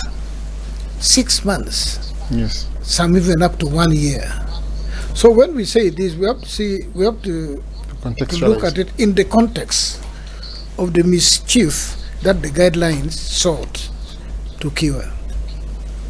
Could be better. It's a very good argument that why don't you put 14 days? That's a very good argument. And that's a type of engagement with which a participatory law society would engage with the judiciary or the head of the judiciary. It's a very good argument. But let us not forget that bail would be forever. I mean, like 1 year, the application for bail has not been disposed of, has not been had. So when now you have a guideline which says not more than 1 month, I would begin by clapping and say, very good, but it's not enough. I would olive a twist. You understand? Yes. Ask for more. But what I hear is, it is as if it was good before, the guidelines have exacerbated. That's not true. I think I would do a different approach. That, this is good. But now we have utilized these guidelines for 2 years, for 1 year. This is what has come out. So can we now even bring it lower to 15 days, 2 weeks? That would be my approach. But the way you're asking for you as lawyer for the lawyers, the situation was rosy before the guidelines, which is not the case. And there's something else I want to say about bail. I think it escaped my mind. If it comes, I will. Okay. No, but on you see, the Constitution says 48 hours you must be charged in a court of law. Yes. Yes. Then you are charged, you apply for bail. And the court will also, okay, how long do you need for investigation? Give us 2 months. The court said, no, not 2 months. You've charged this person, meaning you had something. Then gives them a limited time within which to finish and hearing begins. Now, among the things which, even without the guidelines, the court's consideration, if the case is coming up for hearing, when it is considering discretion whether to grant or not grant bail, is different from where the state is saying investigation is continuing. The moment you're now going to be tried, even your own mindset, say, oh, the state is actually serious. That's human. So the court will put that into consideration, that the man whose trial is fixed for next month and a man where the state has come 10 times to say, oh, we're still investigating. Same circumstance, you'll come to different decisions. The rulings will be different. That's the law. Yes. Just common sense, by the way. Yeah. Okay. And if the court is saying we're ready to proceed with the hearing, okay, let me not speak about this because it will affect the sub-UD's role. Let me not go there, yes. Okay. I'm much obliged if you're joining us. We're about to wind up. We're having a conversation with the Honorable the Chief Justice Emeritus, Honorable Mr. Justice Owiny Dollo. My Lord, I came in a bit late, but maybe just one last question from me, not about bail. Anything. But about, my Lord, Article 142.2 of the Constitution. And this is the issue of ad hoc judges in order to help in the fight against backlog. My Lord, what's your view on that?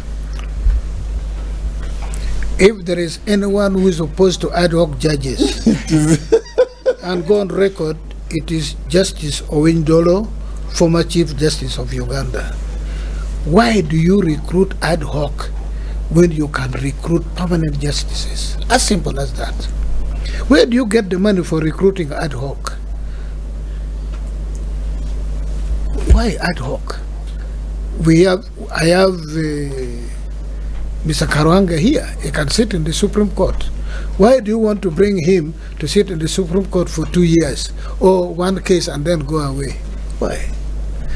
It's like there's lack of competent persons to be recruited. And I'm sure many people, I'm told when they advertise for these positions, for one position, 400 people apply. So why do you go for ad hoc? This is my argument. Let us, as Uganda Law Society, fight to fill the establishment which has 150 High Court judges, 35 Court of Appeal. I was disappointed that they could not raise the Supreme Court to 15 minimum, but that one can be worked on. So instead of talking of ad hoc, let us recruit this number of judicial officers in accordance with the establishment. That is my argument. So I'm not bought into this ad hoc thing at all. You want to come you want to come handle a case and go back to make money. No, if much obliged. My Lord, my Lord, it's fascinating to hear you now. My Lord, I think the converse is that if there is anybody who is so convinced about the ad hoc judges, it is me. That's okay. We will continue speaking. We will continue discussion, conversing on that. Yes. And my Lord, the reason is, maybe time has caught up with us, but the reason is that we have as you've said, we don't have enough judges, and we need more. And if the government is worried about hiring them full time, get this part-time work. Like what happens in every sector when the police is overwhelmed, they call in the reserve, the army, they call in the reserve, the taxman calls in. But my Lord, you can have that. No. Let me say something. Okay. From my experience, because I've been in administration, if the will is there, recruiting up to 150 High Court judges, the Ugandan economy can meet that one. 35 Court of Appeal justices, and 11 or something Supreme Court justices. We as a country, we can do that. I think maybe you are not helping. The retired Chief Justice fought a lone battle. Now, instead of fighting the Chief Justice, now fight for the High Court judges to go up. You know, I told the president when he swore my successor, I said, I'm asking for a reward for the little we have done in the judiciary. A personal reward. I asked for a personal reward. It's going to surprise you. You know the personal reward I asked him for? No. That in this coming financial year, he fills all the slot of chief magistrates which are still pending. As a reward to me. About 50 more chief magistrates, and would have chief magistrates everywhere. And then put in the budget specific amount of money for ADR. I said that would be a reward for me. I'm not asking for anything. Do you get what I'm saying? Yes. Yeah. So if we can increase the funding, if you people can fight that we increase the funding of the judiciary, this thing of ad hoc judges is unnecessary. It's not like we don't have the money. It's just a matter of allotment. Okay, there are competing demands. I am very clear in my mind. We can do that. Much obliged. Do you know if the judiciary budget rises from 450 now to 650? Do you know how many people you can recruit together with buying vehicles for them and what have you? It can be done. It can be done. But we must speak one voice. We must speak, we must agree, and that's why a conversation between the society and the judiciary is very important. So that when I speak, you don't speak ad hoc when I'm speaking of permanent. Or if you persuade me that ad hoc is, then we speak about ad hoc, one language. But when you're going in that direction, I'm going in this direction. Because they are all the excuse that there is competing demand in this country. I'm speaking from authority. I know Uganda can afford 150 judges. It can. Uganda can raise the number of magisterial magistrates from about 500 now to even 800. They used to recruit 10 magistrates. If they recruited 15, they would boast that they recruited. In my time, following the increment, the enhancement of the budget, we could recruit 90 judicial magistrates alone. 90, 80, 70. It can be done. I'm telling you, it can be done. But let us focus our attention and fight from the same side. You know, you people did not do this rural hunting. You're town people and you're spoiled. For us who grew up in the villages, we went this rural hunting where you run after a deer, you run after an antelope. The dogs are chasing. So the relationship between Uganda Law Society and the judiciary should be dogs of war chasing that game. Now, if the judiciary dog is about to catch the antelope, and then Uganda Law Society dog bites the tail of the judiciary dog, do you think the judiciary dog will continue chasing the antelope? It will turn around to bite the person who beat it. It's just natural response. In the end, we all lose because we get nothing. So that is what, and I'll be very happy. Please welcome the new Chief Justice with this mentality. That we are not at war, it is not necessary. Even in families we disagree, we quarrel. But we must have the sense to make amends, to bring harmony. And I've already told you I'm available, I can participate fully. Because I hold nothing against anyone.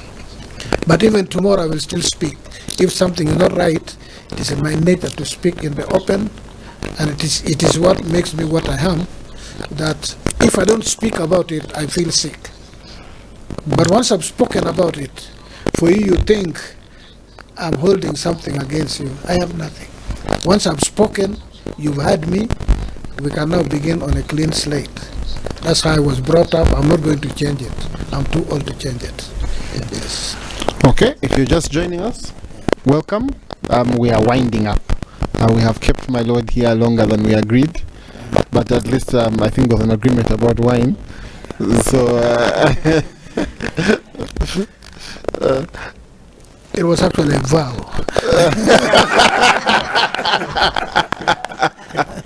So, but my lord, we have Mr. Chiyonga here from the Monitor. As I had said earlier, I think he has one question. Let me just ask one. My lord, you've been talking about the quantity. That clearly you made a case for. The problem is the quality.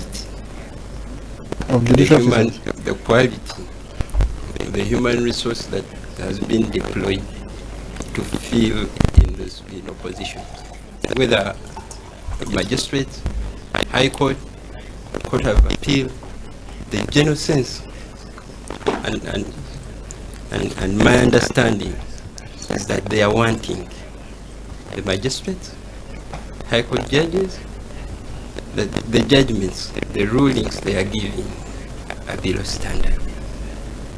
Even the one of the Chief Justice. No. I'm not talking about you. I would have told you. But that they are wanting. They are simply below standard. Okay. My friend Mr. Kayonga, thank you so much for raising this. It's like talk about corruption. Where does the judiciary get magistrates from? Today, to be recruited a magistrate, you must be a member of Uganda Law Society. You must be enrolled.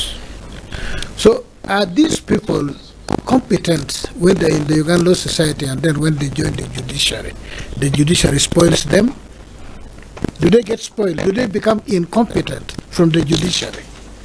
So you should now focus to the recruiting body and members of the Uganda Law Society. What type of lawyers are we churning out from law school? This is where the problem is. The problem is not in the judiciary. What type of lawyers are we churning out? I have lawyers who come and begin addressing me in court, and I say, what? Because you see, your tool is the language, your tongue, your tool. Those days we would do oral submission. The written submission is very recent. We do oral, and you must be able to communicate. I told you that Justice Manyendo said I was practicing before him, so he didn't need to interview me. And it was oral submission. How did you pass A level to go to university? How did you pass university? Some of them are upper second. And when they write an opinion, you say, So for me, the problem is not with us. Okay, having received, because we recruit entirely from Uganda Law Society, having got them as magistrates, what do? We have a training regime. It used to be 5 days. I've expanded it to 2 weeks before you go and sit in court. Induction. And then periodic training. When we get from members of Uganda Law Society, even from you, judicial officers are deficient in this area. We make it a training issue. And we've done a lot of training when we've got information, feedback on what needs to be done. We have trained them. For me, I've said this several times, that however much I send courts everywhere, even if every village has a court, that is just hardware. The software is the judicial officer. That's what you're speaking about. If people can come before you, get justice expeditiously and well reasoned, because what is a judgment or a ruling? A judgment or ruling is the reasoned opinion of the judicial officer. It's not like mathematics, 2 + 2 is 4. even in a different base, it is actually not 4. So the best we can do is training. But what you're raising must be raised with law schools.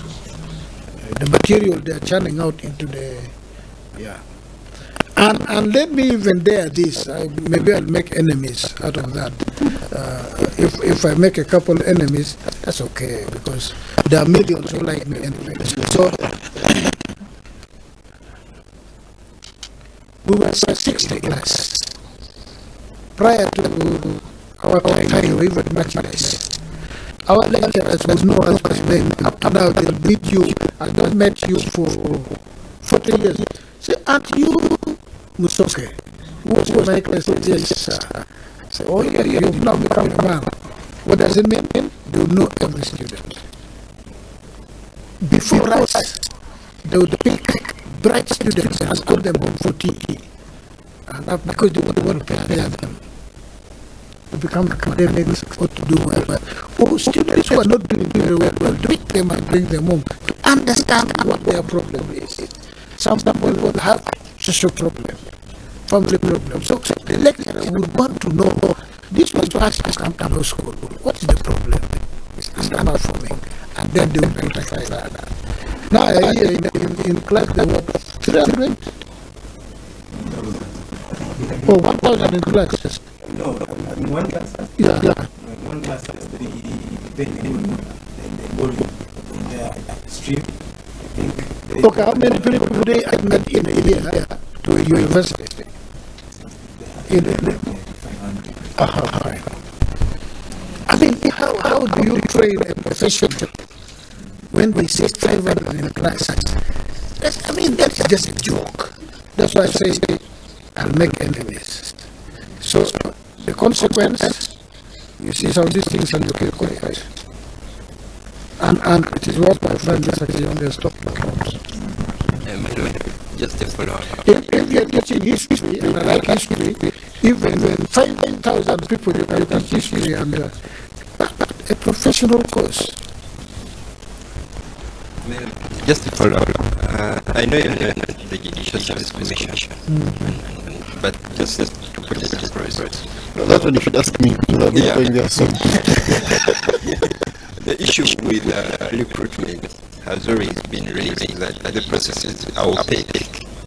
We have no idea whatsoever at all how, who's recruited and how.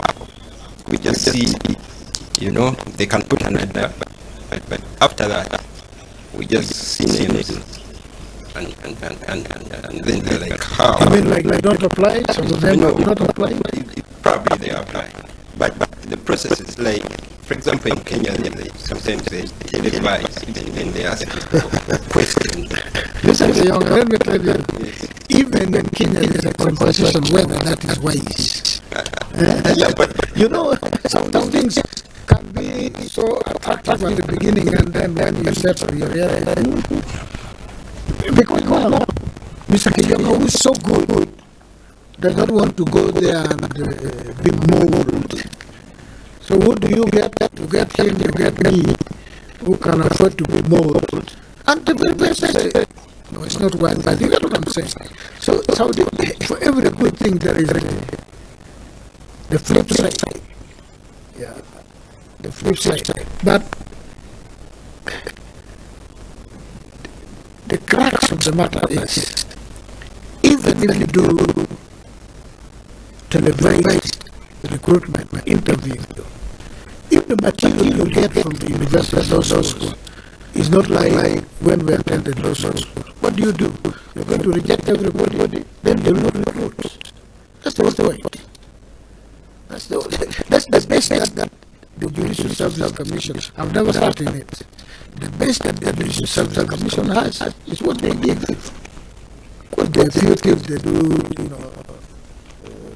but the best that they have is what?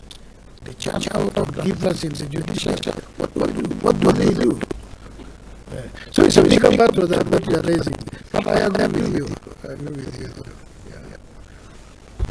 you. We've got a question here from someone in the audience who's asked you to comment on the issues to do with justice research. They have not elaborated more than that. No, I can comment. Just research. And as general thing, I've not responded. Now that you're asking, just research my young made serious allegations against the person of the Chief Justice. Open daylight, covered by video recording, TV houses. I could have responded. I like battles. But because of the office I was holding, the responsibility I was carrying on my head and shoulders, I chose to take the matter to the constitutional institution whose responsibility is to find out whether I have a complaint, a genuine complaint or a justifiable complaint. This was done. And they recommended that the president should set up a tribunal to inquire into it. For me, what I do not understand, she alleges I did the things she said. The best place to let the world now know how bad I was that I did this is before the tribunal. Actually, I should have been the one fighting not to go before the tribunal. Now the person who says, oh, this is a monster, this is scared of the tribunal, I do not understand. So I do not understand that the person who should go and expose me and let the world see me for what I truly am is the one who is doing everything to avoid that tribunal. Beyond this, I will never ever speak about Mayambala. I will meet before the tribunal. Yeah. And now that I have left office, when I was in the office, I never participated, I never pushed. But now that I'm out, I'm going to push. I'm going to write openly that the tribunal must start work, so that she can prove those things she said about me. So that this ranting will stop. Because then the world will know how bad Owiny Dollo is. So how could you even hold that office? Or they will now know if she's a Jezebel. The world will know. Yes. My lord, maybe there's need for ADR.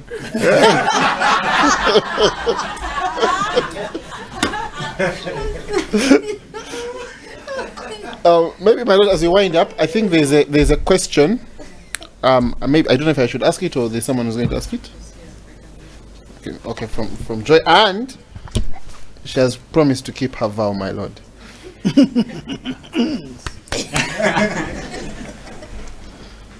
That is one more friend in my. Yes. Thank you, my lord. I'll keep the vow. The wine is coming. So, among the things that we do on the space, my lord, is mentorship. As you see in the room, we have young lawyers, and so they would like to know. They would want to be like you. So what are some of those things they can do in terms of skills, career, and all that in order to end up where you are, or probably even far than where you've been? Thank you. Over to you.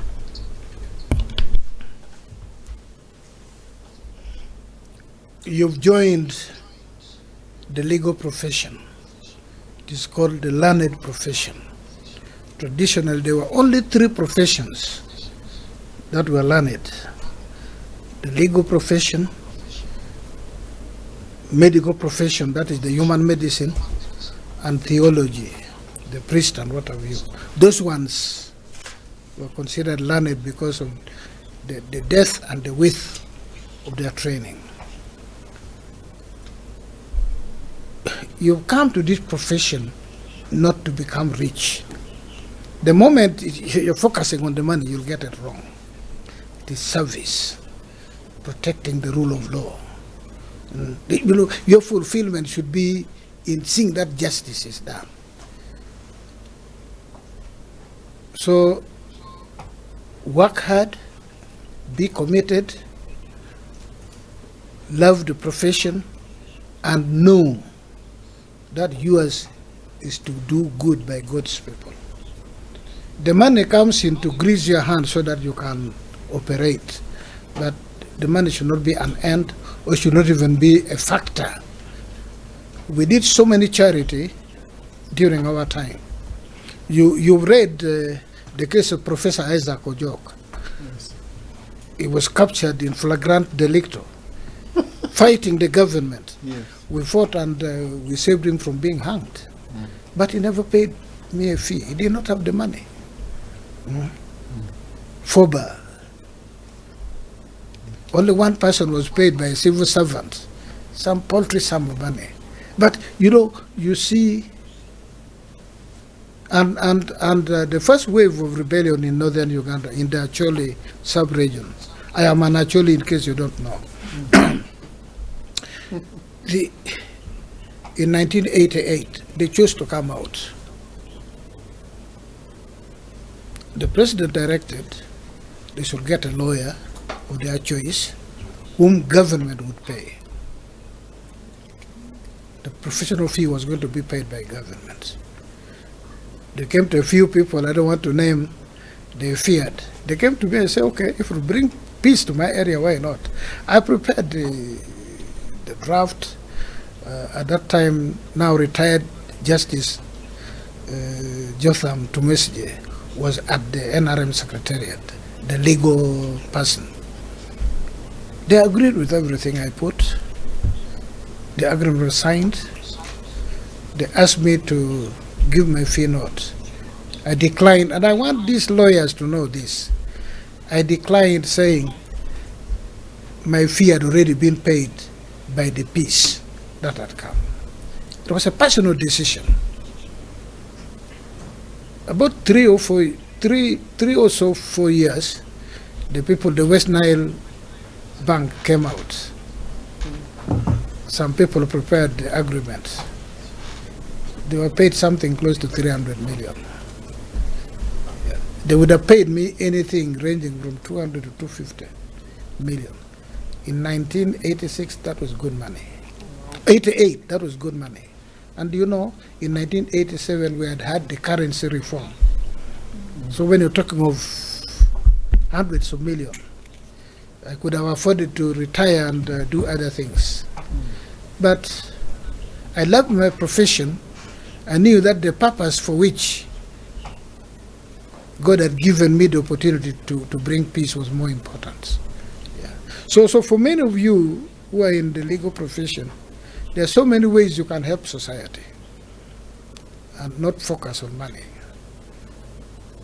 Gerald Tito Kello, when he went for his second exile after NRA chased him away from power, he had his property scattered everywhere.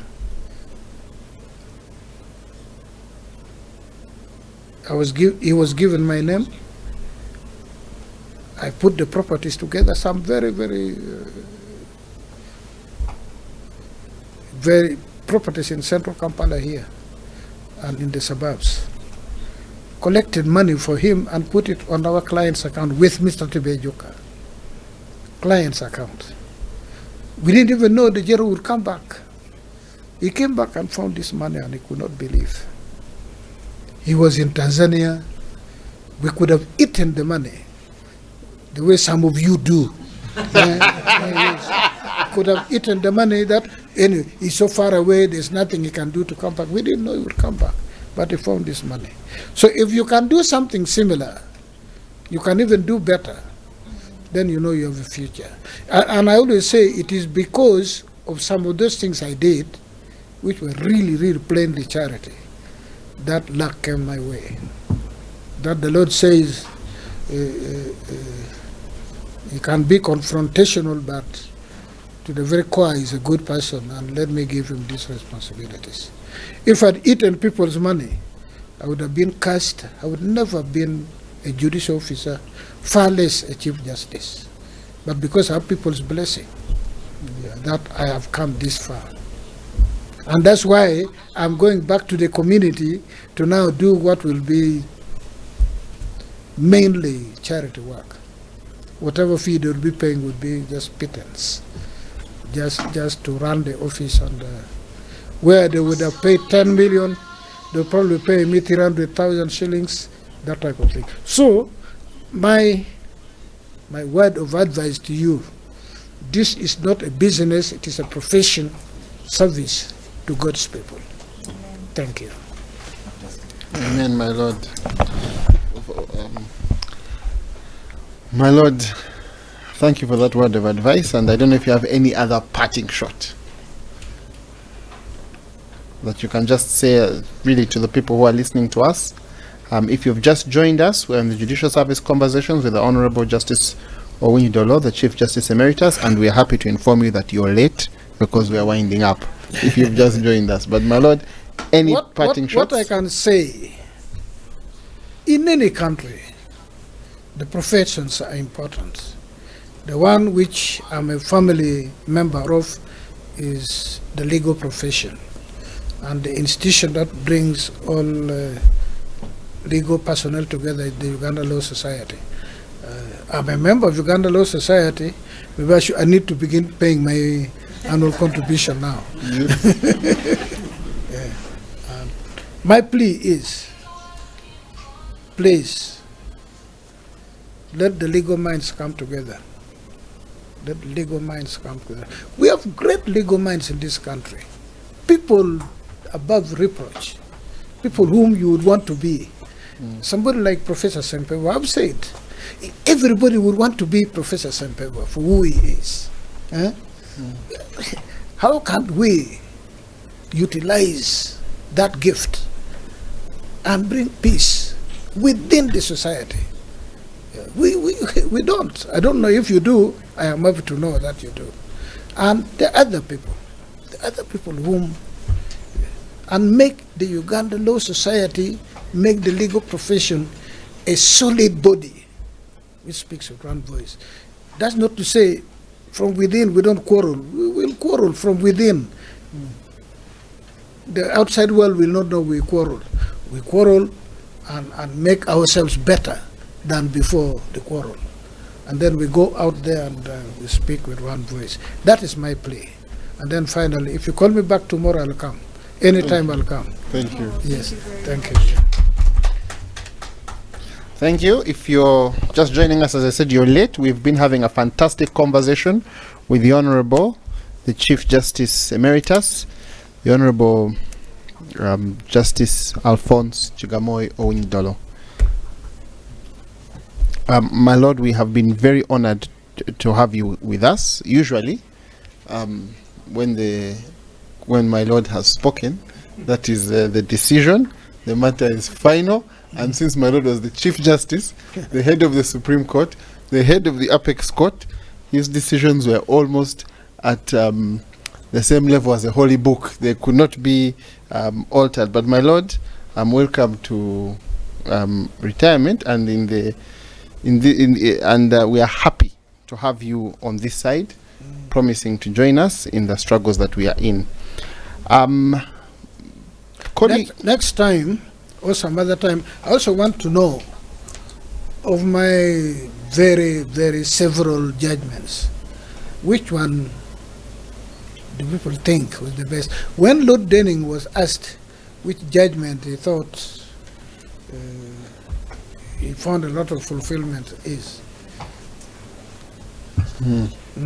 What did he asked, and students would always say, high trees, high trees, where he dealt with. Yes. Yeah. My Lord. So one day I would want to know. I mean, I wrote so many judgments. My Lord, I must tell you, when I contested for Judicial Service Commission, I was nominated by a gentleman who calls himself the son of Loyola. And he's one of the most famous lawyers in Uganda. He is a Harvard-educated, highly skilled, young, brilliant genius of a lawyer. And he's here. And he's going to tell us which judgment of the Honorable, the Chief Justice. Assuming he has read many. He has no choice. We are putting him on the spot. He's a man of authorities. My Lord, he's a walking Kampala law report. Maybe he will. Thank you, Elison, for those flowery introduction. Are we hearing you? I don't think we're hearing you.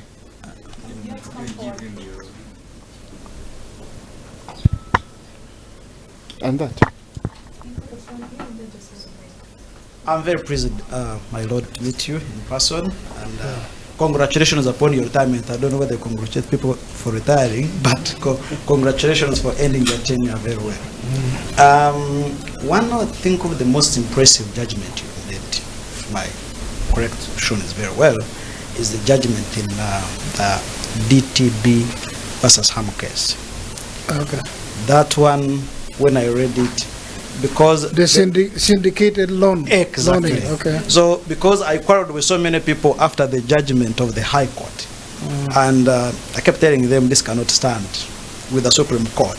Even when we went to the Court of Appeal, I still told them, you cannot win it. When I read your judgment, I was like, wow, now we have a Chief Justice speaking. Those of you who haven't read that judgment, you should go back and read it. Especially, it's not simply a judgment, it actually teaches what could be happening with syndicated loans. And as of now, I think it is on the syllabus of LODC. It's a groundbreaking decision that LODC has now put on its curriculum to teach about those loans and how they can be applied in Uganda. In short, my lord, you saved the entire sector. Imagine if you had said syndicated loans are illegal, I don't know how many investors were going to pull their money out of this country. It would be a crisis. How could I say it is a world phenomenon? I mean, how would exactly. So in the public policy, you hit it. But the reasoning was very superb. Thank you. As you can see, my lord, we are here with the jurists, scholars, and the son of Loyola himself. How about in the High Court? Yes, Ferdinand, in the High Court. I didn't want to go into the High Court, but I can't miss to mention the other one. I picked it because of its impact on the sector. Yeah. But the reasoning and how educative it is, especially to these young lawyers. Please pick it up. The other one, I was also following it keenly because of its public interest. And unfortunately, I don't think many people actually even also have taken keen interest in reading it. But the judgment regarding the 2010 bombings, the terrorism case against those who bombed Chadondo. Those of you who haven't read it, please go and read. My lord, I've been speaking to Counsel Elison this afternoon. The challenge we are having with the judiciary, especially gentleman said, quality, is a lack of evaluation of evidence. You find judges quote so many cases, rotate around, but when it comes to evaluation of evidence, you get 2 lines. And you wonder, why did we even make submissions? So when you want to know how to evaluate evidence, go and read the judgment in those the twin bombings of 2010, which was decided by His Lordship, the High Court decision. I don't think that one can even be appealed successfully. It has. I don't think there's any appeal which has been made successful against it. But because it's like the other. I've been comparing with your predecessor, CJ Emeritus Barnabas. But Katreve.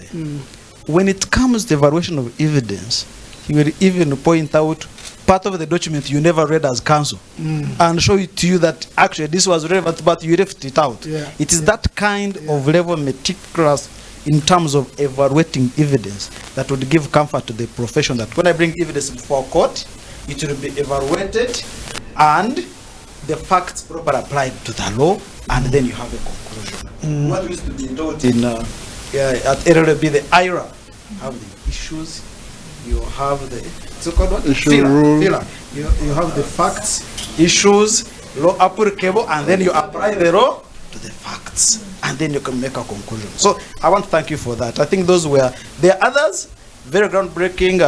The recent one on court martial, that one, I don't want to go much into it, but it was top notch as well. But for me, because this was more on interpretation of the law. You know, when you're doing interpretation of the law, sometimes you're considering these theories, you're considering here and there, but when it comes to judgment about legal reasoning, the High Court one in the twin bombings was great. But when it comes to, for me, what I think, my lord, is your precedent, the judgment in the DTB versus Ham case was very good. I ask you to look up, I don't know, I don't remember, Genagri. I think he's off. Is it on? Unmute. He's unmuted. But I can hear him. Okay, so I ask you to look up this judgment, Genagri. I forget the other parties. Genagri was a limited company over some land in the Greater Luero. I enjoyed land cases. That's why Manyinda was saying the reason he put me as a judge was because of my understanding of land law. Genagri plantation Yes, Genagri plantation. versus SWAT security. No? The one Versus who? versus Kabugo. There is Kabugo Yunus and 5 others. It's okay. Sorry for interrupting. No, it's okay. You're doing the right thing. Genagri. Yes. Is there another Genagri? There is one versus SWAT Security Limited involving timelines for appeal, but I'm looking for No, High Court decision, I believe. High Court decision. The whole main judgment. This is okay. It is probably the judgment you'll catch me reading again and again. I want to look at it, yes. The one that summarizes the role of expropriated properties. Is it the one that we're talking about? Oh, that was in Fort Portal. Yes. Okay, that's also a good one. This is a very good one. Yeah. That's also a good one. And that's when I had an opportunity to explore why one of the reasons Manyindo made me a judge without interviewing me was the authority in the executrix of Tibajokira against Noel Shalita. Yes. The argument I put before court was a tenant cannot sue a landlord in trespass. And all the justices were hostile to me. Wambuzi, Odoke, Manyindo. Say, what are you saying? You know, Odoke would, like, as if it is a snare. So I just argued. I said, a landlord or a lessor does not lose legal ownership of the property. In other words, he retains legal possession. He retains legal possession. The lessee or the tenant has physical possession. And you know, the wrong of trespass is against possession, against the person who is in possession. So a tenant cannot say the landlord has trespassed on the property he's occupying. So Justice of Appeal at the time, Odoke, asked me the question.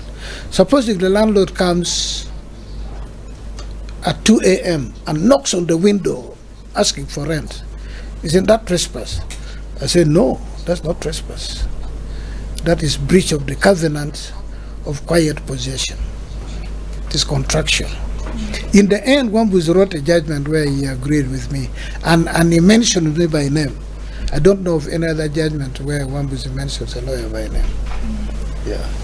And then in the other thing of Fort Portal, I also discussed the issue of ownership, lessor and lessee. But Genagri is, you look it up, Genagri against... Actually, the legal information website doesn't have it. Really? Yeah, the recent decisions are all from 2019, then 2024, 2025. I think it ought to be uploaded. Oh, Genagri was... I'm surprised. We shall task the... Yeah, let them get in touch with me. Yeah, Genagri, I thought it was there and people were... Okay. I would also want to know, and then the others, but yeah, those were... Okay, thank you. Colleagues, if you've just joined us, you'll hear that institutions do not, I think you'll agree that from what we've heard today, institutions benefit by questions and by discussion, and that this, I think, for us at the Judicial Service Conversations has been a very historic conversation. It is seldom that were able to engage deep into the night with a person of the stature and standing of the retired Chief Justice of Uganda. And I think we part with a sense of our shared responsibility from as lawyers to guard the law, to respect the servants of the law, and to ensure that both the law and those who serve the law remain anchored in the service of the general public. Our conversation, of course, doesn't end tonight, it continues, but I think it has been an important, powerful, meaningful, wonderful, insightful conversation. I must say, my Lord, that I saw on the call many members of the Uganda Law Society Council.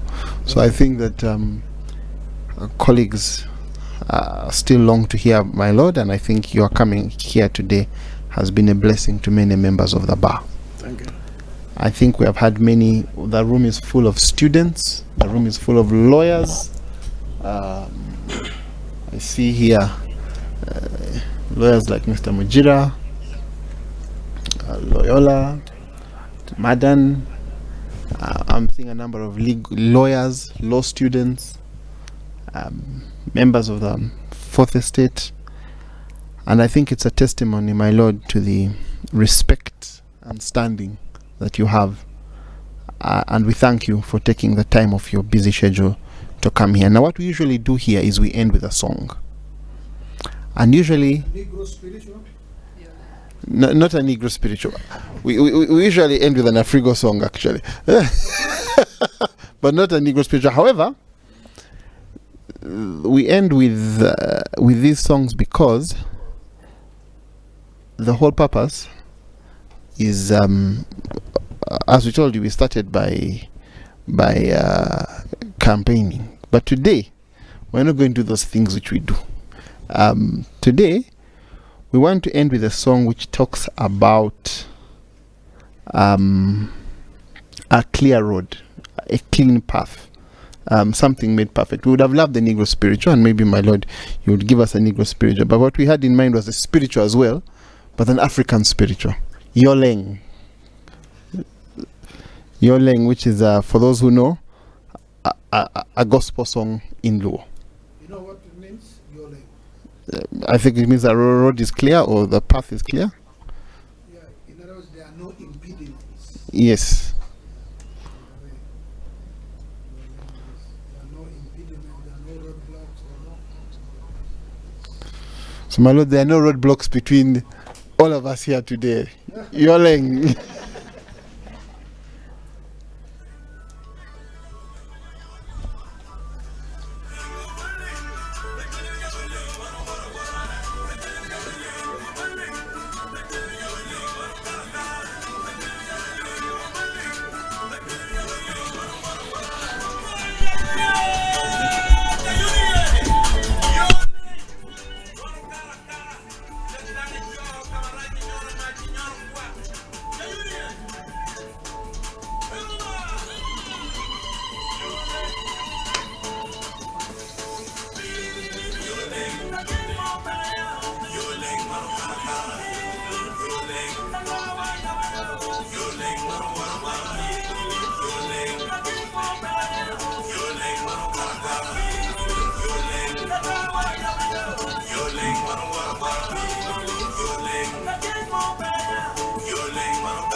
You've ended it.